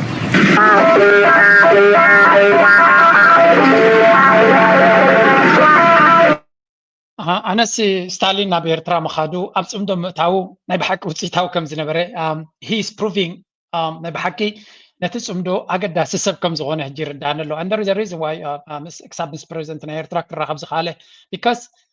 exactly in Ethiopia ኣብ ዝስምዖም ቦታ እዩ ዝነግሮም ዘሎ these are the things they want to be destroyed and forgotten እዚ ትሪእዎ ዘሎም እዚ ስታሊን ብሮድካስት ዝገብሮ ዘሎ ንሕና ኩሉ ግዜ ንገብሮ ኢና ኤርቲቪ ኩሉ ግዜ ትገብሮ እያ ናብ ኢትዮጵያውያን ግን ኣይበፅሕን እቲ መልእኽቲ ምክንያቱ ክሪእዎ ስለዘይደልዩ ክሰምዕዎ ስለዘይደልዩ ናው በቲ መንገዲ ተጋሩ ክመፅኦም ከሎ this is very very strong message ስለዚ ንስታሊን የቀኒየልና ክብረት ያበልና ነዚ ሓቀኛ ታሪክ ክትዛረብ ምኻልካ ክትነግር ምኻልካ ንኦዲየንስ ናትካ ከተፍልጥ ምኻልካ ዓብ ነገር ባህር አለ የሚወነጨፈው ህዝቡን ጭምር ጀነራሎቹ ተደራደሩ ህዝቡን ሆስቴጅ ይዘው 1500 የከተማ ዜጎችን ይዘው ጀነራሉ ወይ ፈጃቸዋለሁ ወይ እንድንጠፋ ፍቀዱልን እንድናመልጥ ፍቀዱልን ሆስቴጅ ሳይዘው ጭምር የከተማው ህዝብ ኢትዮጵያ ጀነራሎች ናቸው እና ይሄ ታጋይ ደረማምሶ ነው የኢህአዴግ ሰራዊት አዲስ አበባ ደረማምሶ ሽረንዳ ስላሴ የነበረው 604ኛ ኮር የሚባል እዚ ነቲ ህዝቢ ብዝግቦ ቋንቋ ሓደ ካል ድማ ስታሊን ትማሊ ሓደ ካብቶም ኮምፕሊትሊ ፀረ ኤርትራ ዝሰርሑ ዝነበሩ ሰባት እዩ ንምንታይ ንረብሓ ነቲ ናቱ ዝኣምነሉ ዕላማ ስለዚ ቃለስ ዝነበረ ሕጂ ግን ዕላማ ናቱን ዕላማ ናትናን ዝጋረጮ ዘይኮነስ ኮምፕሊመንተሪ እዩ ኤርትራ ትደልዮ ዘላ ሰላም ኣብቲ ከባቢ እዩ ትግራይ ድማ ርግኣትን ሰላምን እንተኺኢላ ድማ ናፅነታ ክትረክብ እያ ትደሊ ዘላ ስለዚ ናይ ኤርትራ ዕጫን ወይ ናይ ኤርትራ መፃኢ ወይ እውን ኤርትራ ትደልዮን ተጋሩ ዝደልይዎን ወይ እውን ትግራይ ኤሊት ወይ እውን ህዝቢ ትግራይ ዝደልዮን ምስ ናይ ኤርትራ ዝገራጮ ኣይኮነን ኣብዚ እዋን እዚ ወላ እውን ንሓዋሩ ክረኣየኒ ከላነ ትግራይ ከም ትግራይ ኣካልና ኢትዮጵያ ድዮም ክኾኑ ትግራይ ሃገር ድዮም ክኾኑ ንዓና ናይ ኤርትራውያን ፖዚቲቭ እዩ ምሶም ዘሰሓብ ምክንያት ክህልወና ኣይክእልን እዩ እወ ኣባራት ኪሎ ኣብ ዝነበሩሉ ዝኽተልዎ ዝነበረ ፖሊሲ ዓብ ፀገም ፈጢሩ እዩ ነቲ ኢሊት ዝፈጥሮ ዝነበረ እምበርቲ ህዝቢ እኳ ህዝቢ ኩሉ ግዜ ዝንቀፍ ኣይኮነን ምክንያቱ ውፅኢት ናይቲ ኣብ መርሕነት ዘሎ እዩ ህዝቢ ወላ እውን እንተገበረ ብድፊት ናይቲ መርሕነት እዩ ህዝቢ ትግራይ ግን ውፁእ ዝኾነ ፅልኣት ኣንፃር ህዝቢ ኤርትራ ኣለዎ ኢልካ ክትዝረብ ዝኽእል ዝኾነ ኤቪደንስ የለን እንታይ ንማለት እየ እዛ ስታሊን ዝገብራ ዘሎ ስራሕ ኣገዳሲ ስራሕ እያ ስለምንታይ ክንደይ ኢትዮጵያውያን ይሰምዑ ኣለው ክንደይ ተጋሩ ይሰምዑ ኣለው ወላ እውን ኣብቲ ናይ ትግራይ እንተሪኢኻ ታሪክ ናይ ኤርትራ ዳርጋ ኣብ ምርሳዕ ገፆም እዮም ከይዶም ነይሮም በቲ ፕሮፓጋንዳ ዝንገር ዝነበረ ኣዚፍ ናይ ሻዕብያ ሓይሊ ከምዘየለ ገለ ጌርካ ምቕፃር እንኮላይ ክሳብ ባፅዕ ከይዶም ንስርሒት ፈንቅል ዝገብርዎ ሰብ ምዃኖም ዝተፈላለዩ መፅሓፍቲ እናፀሓፍካ እናተዛረብካ ንዑ ንምድኻም ዝግበር ዝነበረ ኣካይዳ ተኣልዩ እቲ ሓቀኛ ትክክለኛ ታሪክ እቲ ዝግብኦ ሰብ የስምዖ ስለ ዘሎ ሓቂ ብምንጋሩ ኮምፕሊሜንት ምግባሩ ፅቡቅ እዩ ምክንያቱ እዚ ሕጂ ዘሎ ኩነታት ከምዚ ዓይነት ሓበሬታ ክወፁ ከሎ ኣገዳሲ ስለ ዝኾነ በዚ ኮይኑ በቲ ትማልን ሎምን ዝተቐየረ ነገር እንተሎ ብወገን ኤርትራ እዩ ተቐይሩ ዘሎ ኢትዮጵያ ሃገር እያ ነይራ ሽዑ ናይ ሙሉእ ዓለም ደገፍ ነይርዋ ይሹ ብየማንን ፀጋምን ይሕግዝዎም ነይሮም እዮም ኤርትራ ያ ሎሚ ክትገዝእ ትኽእል ክሽምት ትኽእል ክትዛረብን ክትማኸርን ትኽእል ኤርትራ ከም ሃገር ኮይና ኣክት ትገብር ዘላ ኤርትራ እያ እምበር ኢትዮጵያ ካብቲ ዝነበሮም ዝተፈለየ ነገር የለን ዝነበሮም ሓገዝ ጎዲሉ ክኸውን ዝኽእል እምበር ኣይወስኽን እቲ ስቶሪ በዚ መንገዲ ክንዛዝሞ ንኽእል አንደ ደጊመ ደጋጊመ ነዛ ቪድዮ እዚኣ ክሪያ ከለኹ ደስ ይብለኒ ከምዚ ዓይነት ካብ ሳዋት ራድዮ ኮነስ ካብቲ ዘለዎ ሰራዊት ብፍላይ ሓይሊ ባሕር ናይ ኤርትራ ሓደ ሓያል ዝኾነ ታሪክ ዘለዎ መሰረት ዘሎ ስርሒት ፈንቅል ገይርቡ ዝቆመን ዝሓየለን ሓይሊ ባሕሪ ስለ ዘለና እሞ ካቶም ጎረባብትና ጠቕላላ ስለ ዘይብሎም ንሶም በዚያ መንገዲ ጥራይ እዚኣቲ ኣብ ከባቢ ባሕርና ዝግበር ቀዳማይ ፅርፍያ ንኣብዛት ወይ ኣብ ቀይ ባሕሪ ዝግበር ስእሊ ይኹን ኣብ ካብ ቀይ ባሕሪ ዝወፅእ ነገር ኩሉ ግዜ ንዓና ደስታ ንሓታቶም ግን ምኒን ከብሎም ዝኽእል ኣርእስቲ ክብል ከለኹ ካብኡ ተበጊሰ ሕጂ ናብቲ ዘሎ ካልእ ኣርሳት ክንሰግር ምንታን ቢካዝ ቁርብት ላይ ግዜ ወሲደ ኣለኹ እዚኣ ዝግባእ እውን ስለዝኾነ ምንድነው ሻዕቢያ ያስተላለፈው ትዕዛዝ ከህወሓት ጋር ሆኖ ከዚህ በፊት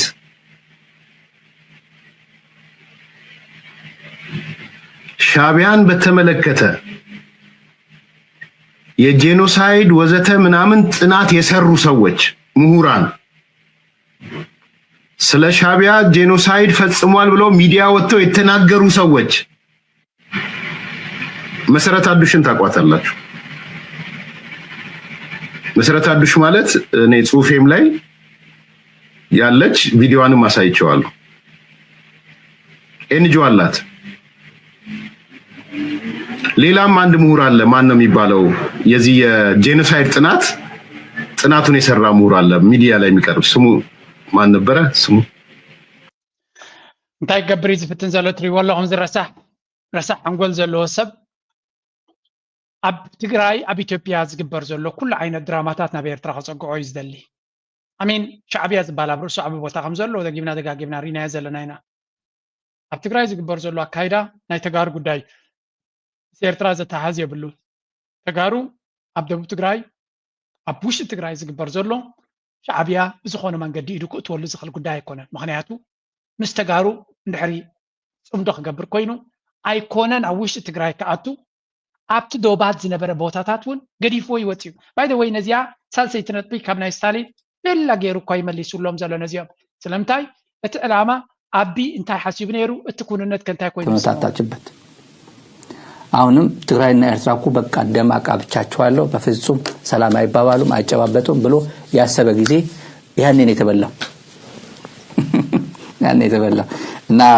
ያረጋገጥነው ጉዳይም ነው በነገራችን ላይ ያኔ ፈታ ብዬ ነው የምነግራችሁ ይሄ ፈታ ብዬ ነው የኤርትራ ጦር በአልጀር ስምምነት ከሆነ ይውሰደው ብሎ ለትግራይ የመንፈሳዊ አባት ቄሱ የሰጣቸው መልስ ለምንድን ነው ኤርትራ ጦር ማታስወጣው 50 ምናምን ቀበሌ ለምንድን ነው ያዘው ሲባል በእንትኑ ያዘው ከሆነ ይውጣ አሁን ትንሽ ነው የቀረው ትንሽ ነው ባድመ ጨምሮ ትንሽ በጣም ትንሽ ነው በኩራት ነው የምናገረው አሁንም የጌታቸው ልጆች ይሄ ቅር ይላቸው እንደዚህ ስንናገራቸው እጅን ታዩ እቲ ዘረባ እቲ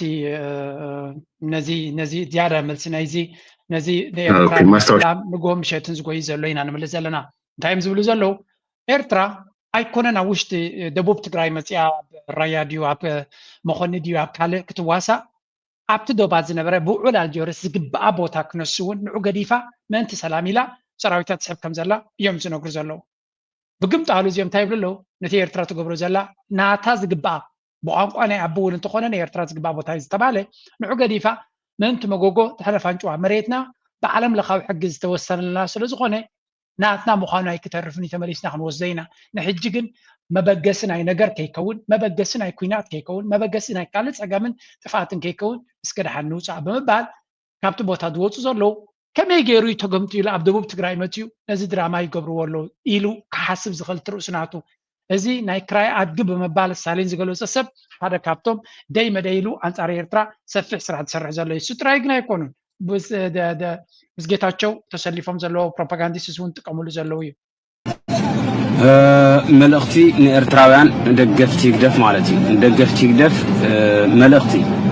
መልእኽተይ ክሕልፍ ከለኹ ኣብይ ኣሕመድ ቀይሕ ባሕሪ ይብለኩም ኣሎ ንሕና ቀይሕ ባሕሪ ኣይኮንና እንደሊ ንሕና እንደሊ ህዝብና እዩ ህዝቢ ኣለና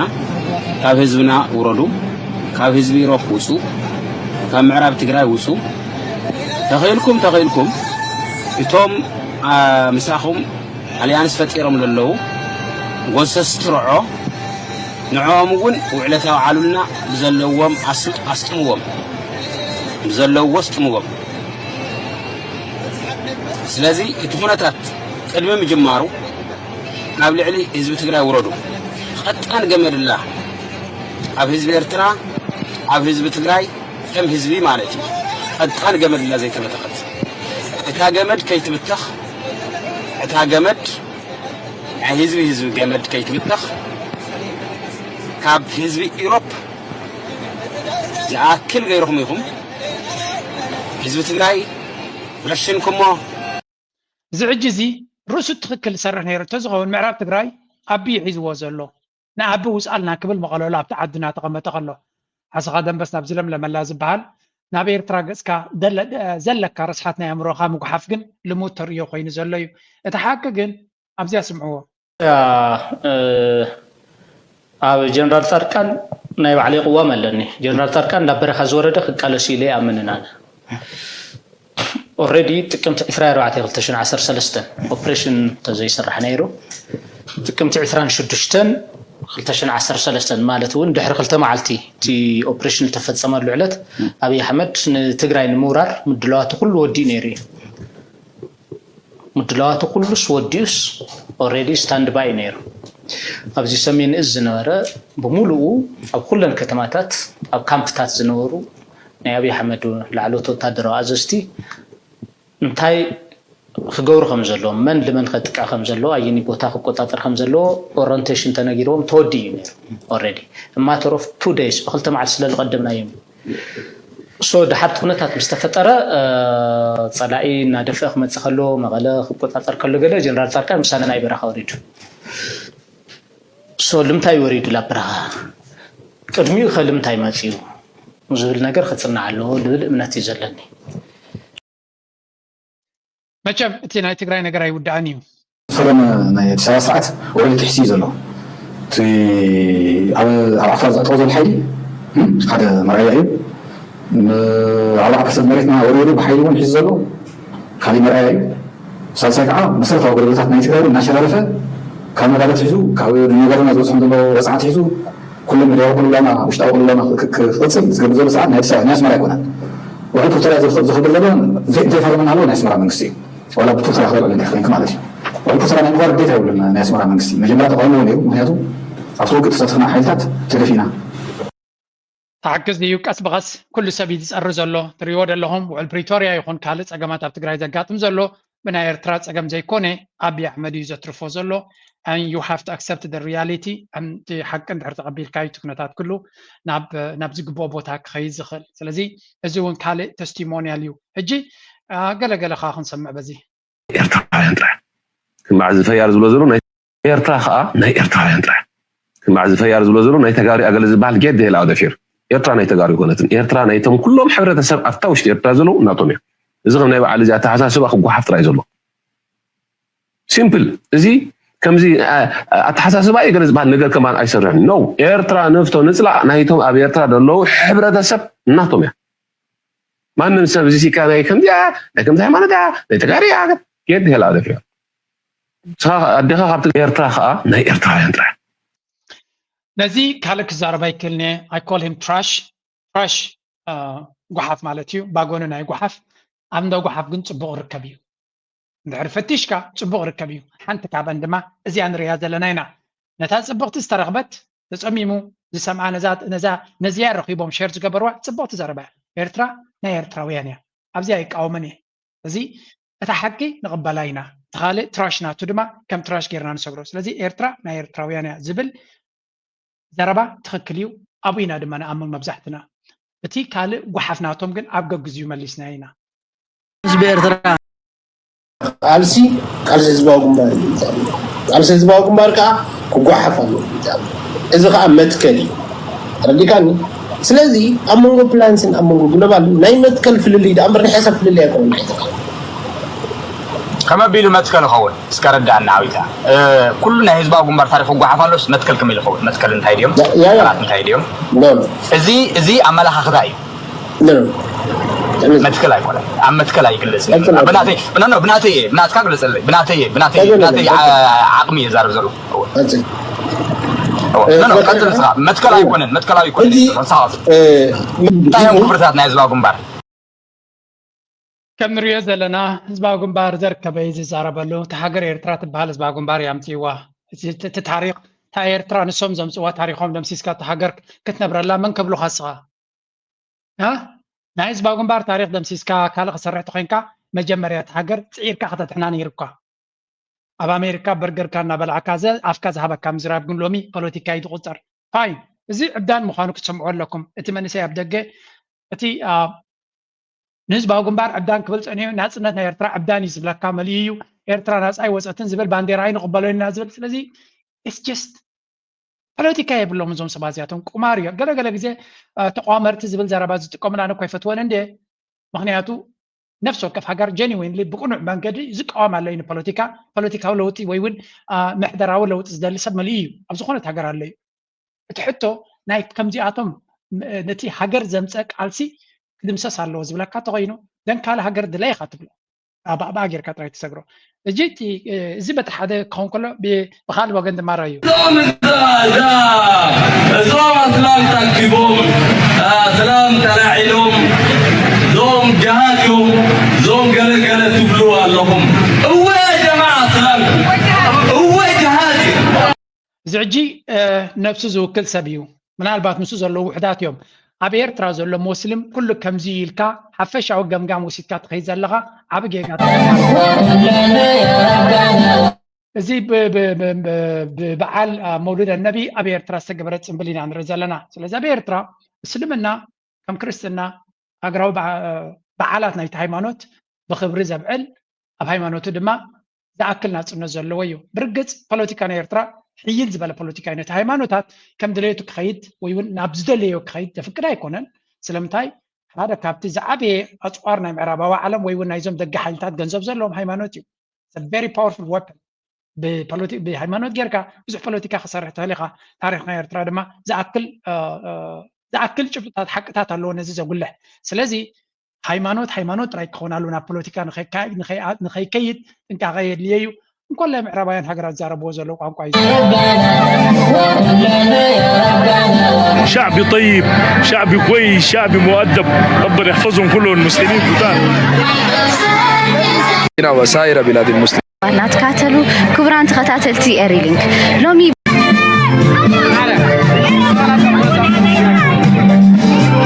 طيبيه شعبي نبي بتاع مصبر كلاتهم عبد الجزركون عب وشتي ارترا زركون حواتين اكوتاتين بسلام كلهم ما شاء الله جن علم كله سمعكات خدماتي يوهانا هايبن خدلهم سدرا بيتي عبد الجزلو ابزلو كلهم مايتي شكرا يوهانا عامة والسلام عليكم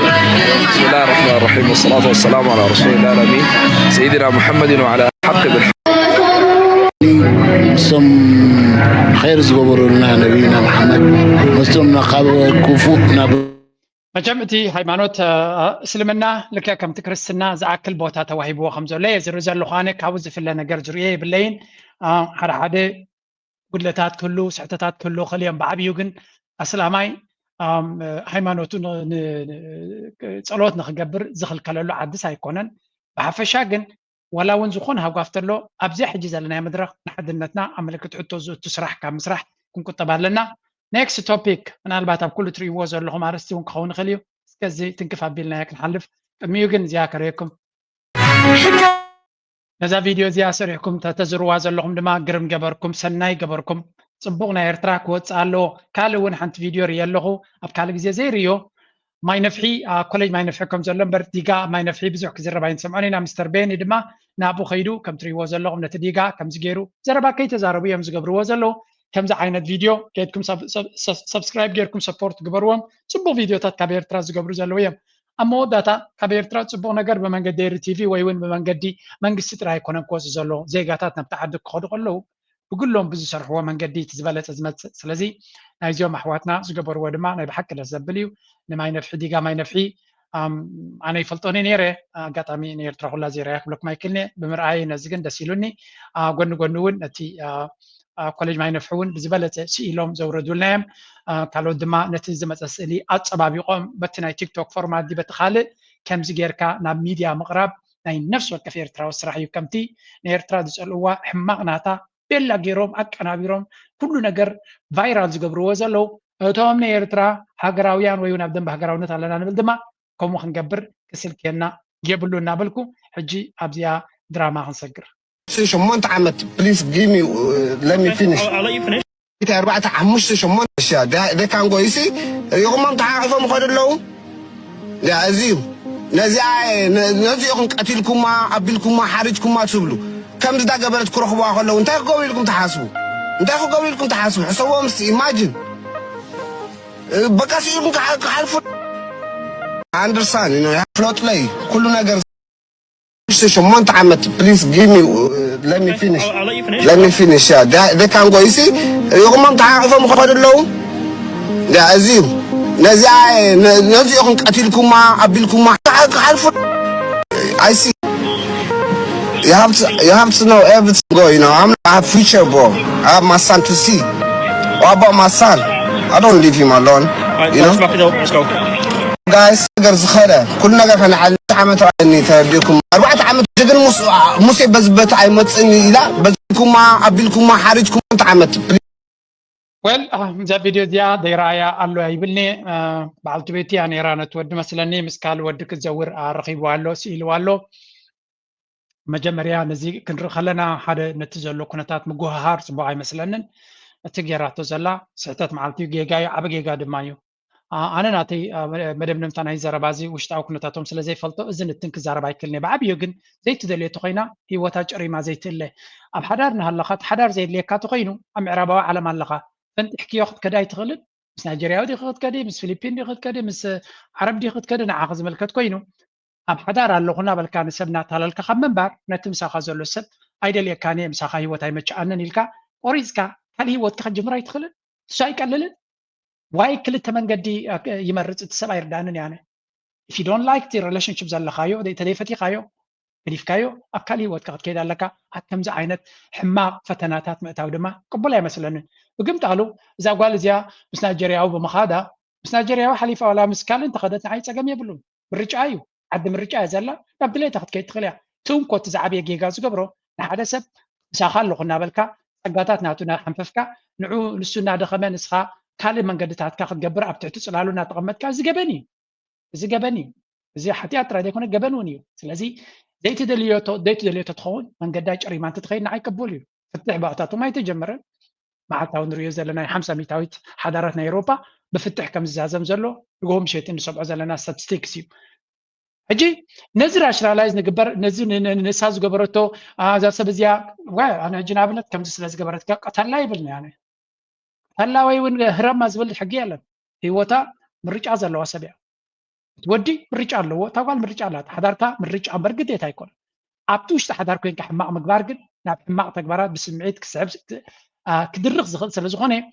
حكم ز عينت فتنا خاف تنبر فنتحكا هيوتكا جمرت نيجيريا وي كبا زغل تقينو then why don't now خيدا مسو زيت نبر why مز سبزنا تقمتت مسو كزور تمرت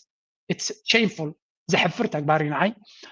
نزيد ما كتكالا خلولي تخلنيها قريسكا هيوتكا مريح كان تخدكا صبغي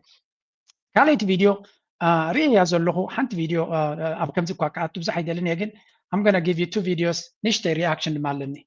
بعد البيت إذا نبره نقولكم حنت نقدر تقرمني مس حامم كوسي ولا حنت نقدر قبعي كلني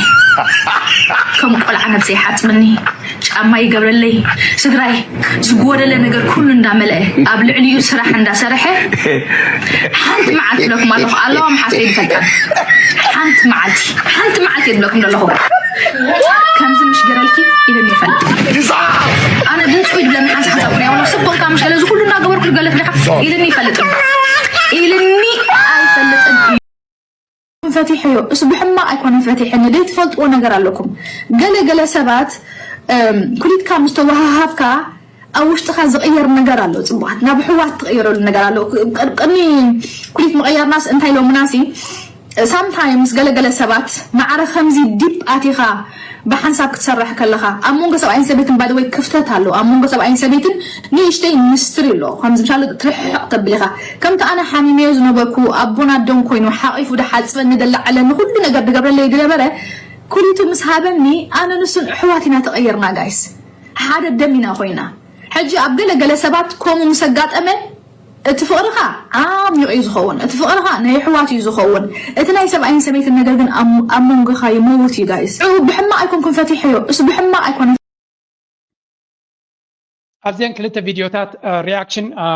أنا نعطي ريتو كبوزخل انتهيو مجمريا مس بعل بيتات زنبرة بتصبغ تفاتاتها تصبغ زمدنا مهلاوة تصبغيو مغنياتو سبك فلالي قلي مستفلال حاجة نجدنا يكون كان أميديا مسيخان حتى كاكت مناجت زي تصبغ نجاريو سلزي بمنتهي تفلاليوم سلمتهي تفلاليوم كله ناتو مغنيات كوينو مستفلال خامة من قد خايسكا تخبابير كامخات كم تبوك ريو يخلي أنت كابتا تبلغ صنعت جن بعد بيتي كلية مسحاب النسي زنبرنا فقرنا بحولنا تقص إذا خيد زبالتا زيا أنس من تا العمى إلى دهلاك يفلتني يجن بحري نتبوق ستي نتحبر السبسي تبوق كتجبرت خلاها مثلا المغنياتو كليتو يبغى عند حري خد فتحوا خينا أنت بعد بيتاسي وي بعد بيتو كليتو كبا عند حري خينو أب حدا رسول زلوا بعد كده رسول زغنت مسحبة تقل ناب حوت تغير تقينا وين ناب حفتا ناب حفتو تغير دحر قينا متحدار دفرس تقينو زيا صبوق ملك تختم حلالف تخلاي مثلا ناني من البات ناتا سبيشال كيس تقينو it could be but سب حدار زلوا عتودم زقابرو حساب مود بحدا خنص أنا هنا سلستبال كامبر كليت كام استوهابكا ناب حولنا سلزغير تفلاله نابو زسحب كونتات كوينا يسمعنا نيو فلتقنا يكونن ولا وان انت خونت ملك تقل نتي حبرتسب صبوق زفتراي مثلا معناته هذا كليت ذهبه ولا ون هذا جزء دكون شو تسمع كل صبوق قبر اللي نيرو بعد بيتي قلب لا دون سلفت فتحكيو كل صبوق قبر الكاسي تسترفت تسعير كاس كذا يتغلب صبوق يز قبر اللي بصبوق يز كان خلنا نتبل انت نركي لان صبوق قبر الكادو تفتحها ناتي لوجيك ابز حدك سعوديه سمع زي حبرتسبناكم زي يكون ابز عادو كل نجار قبر اللي نيرو جن خايبلا صبوز قبل الكا نجر 800 صبوت غير الكا ن 10% سي تصميم كحدار كتقص لا يتغلب زيا تجرمن نجر يا بات اجين ام نوت جاجين حفشاغن بفلايت انا كل زبلتا دساي بلتنا انا هناتو على سبسي كليتي بكا بحدا تنبركا صبغ امبر كليت لزهبكا ناب حوخا وينا عرفتها سل تغير حدار زبتن تقينو زيا نتحبرت سبناون حجازي دايت مثلا بحفشاغن نساء حق خل واخليو انا ساينس ناتو اكسا كن بايفلتكم قل تا زربا نابيك أخذ كي تغلط بحنقو بعلت بيتو وي بعل بيتا كليت أقام تقاتي موسي كليتو كتبا وي كليتا كبان تحرقين دحريف نفت عقصو زخيد مالتو دي كونت كنت I don't know but it's not a good thing نالو مارستا بزغودي أب هيوتاتنا معراب كبيت فتناتاتي ما تسكن زولن رلنا هدي إلنا بسمي زي كونه بمستوعال لغيد أمونغو دك تباتيو أمونغو حضارات زمت الشقرات نمو حدا خنصرح لنا نمبر نتو زولو أقوها هيركا نجزيو سمعت كان غتوصيل كانت زلو أبسنكوف زل حضارات أم بتان أنت دي تقوينا ناتي لبوا كوميا ناتي لبوا ويناتي زربا كي قد سوكم خليقن أنا وين كم زيقا ننقرات ريك حلفهم سلزيد اللي زي فلنات سلو تبارا معاني أحمد لملم علي زي رايتلو كنتي يا حاطة تفتلو تسويهم نحانتي ريتنا تجنيزهم بحت باقيرا سلينا يوم سليغي سليغا كيما الوحد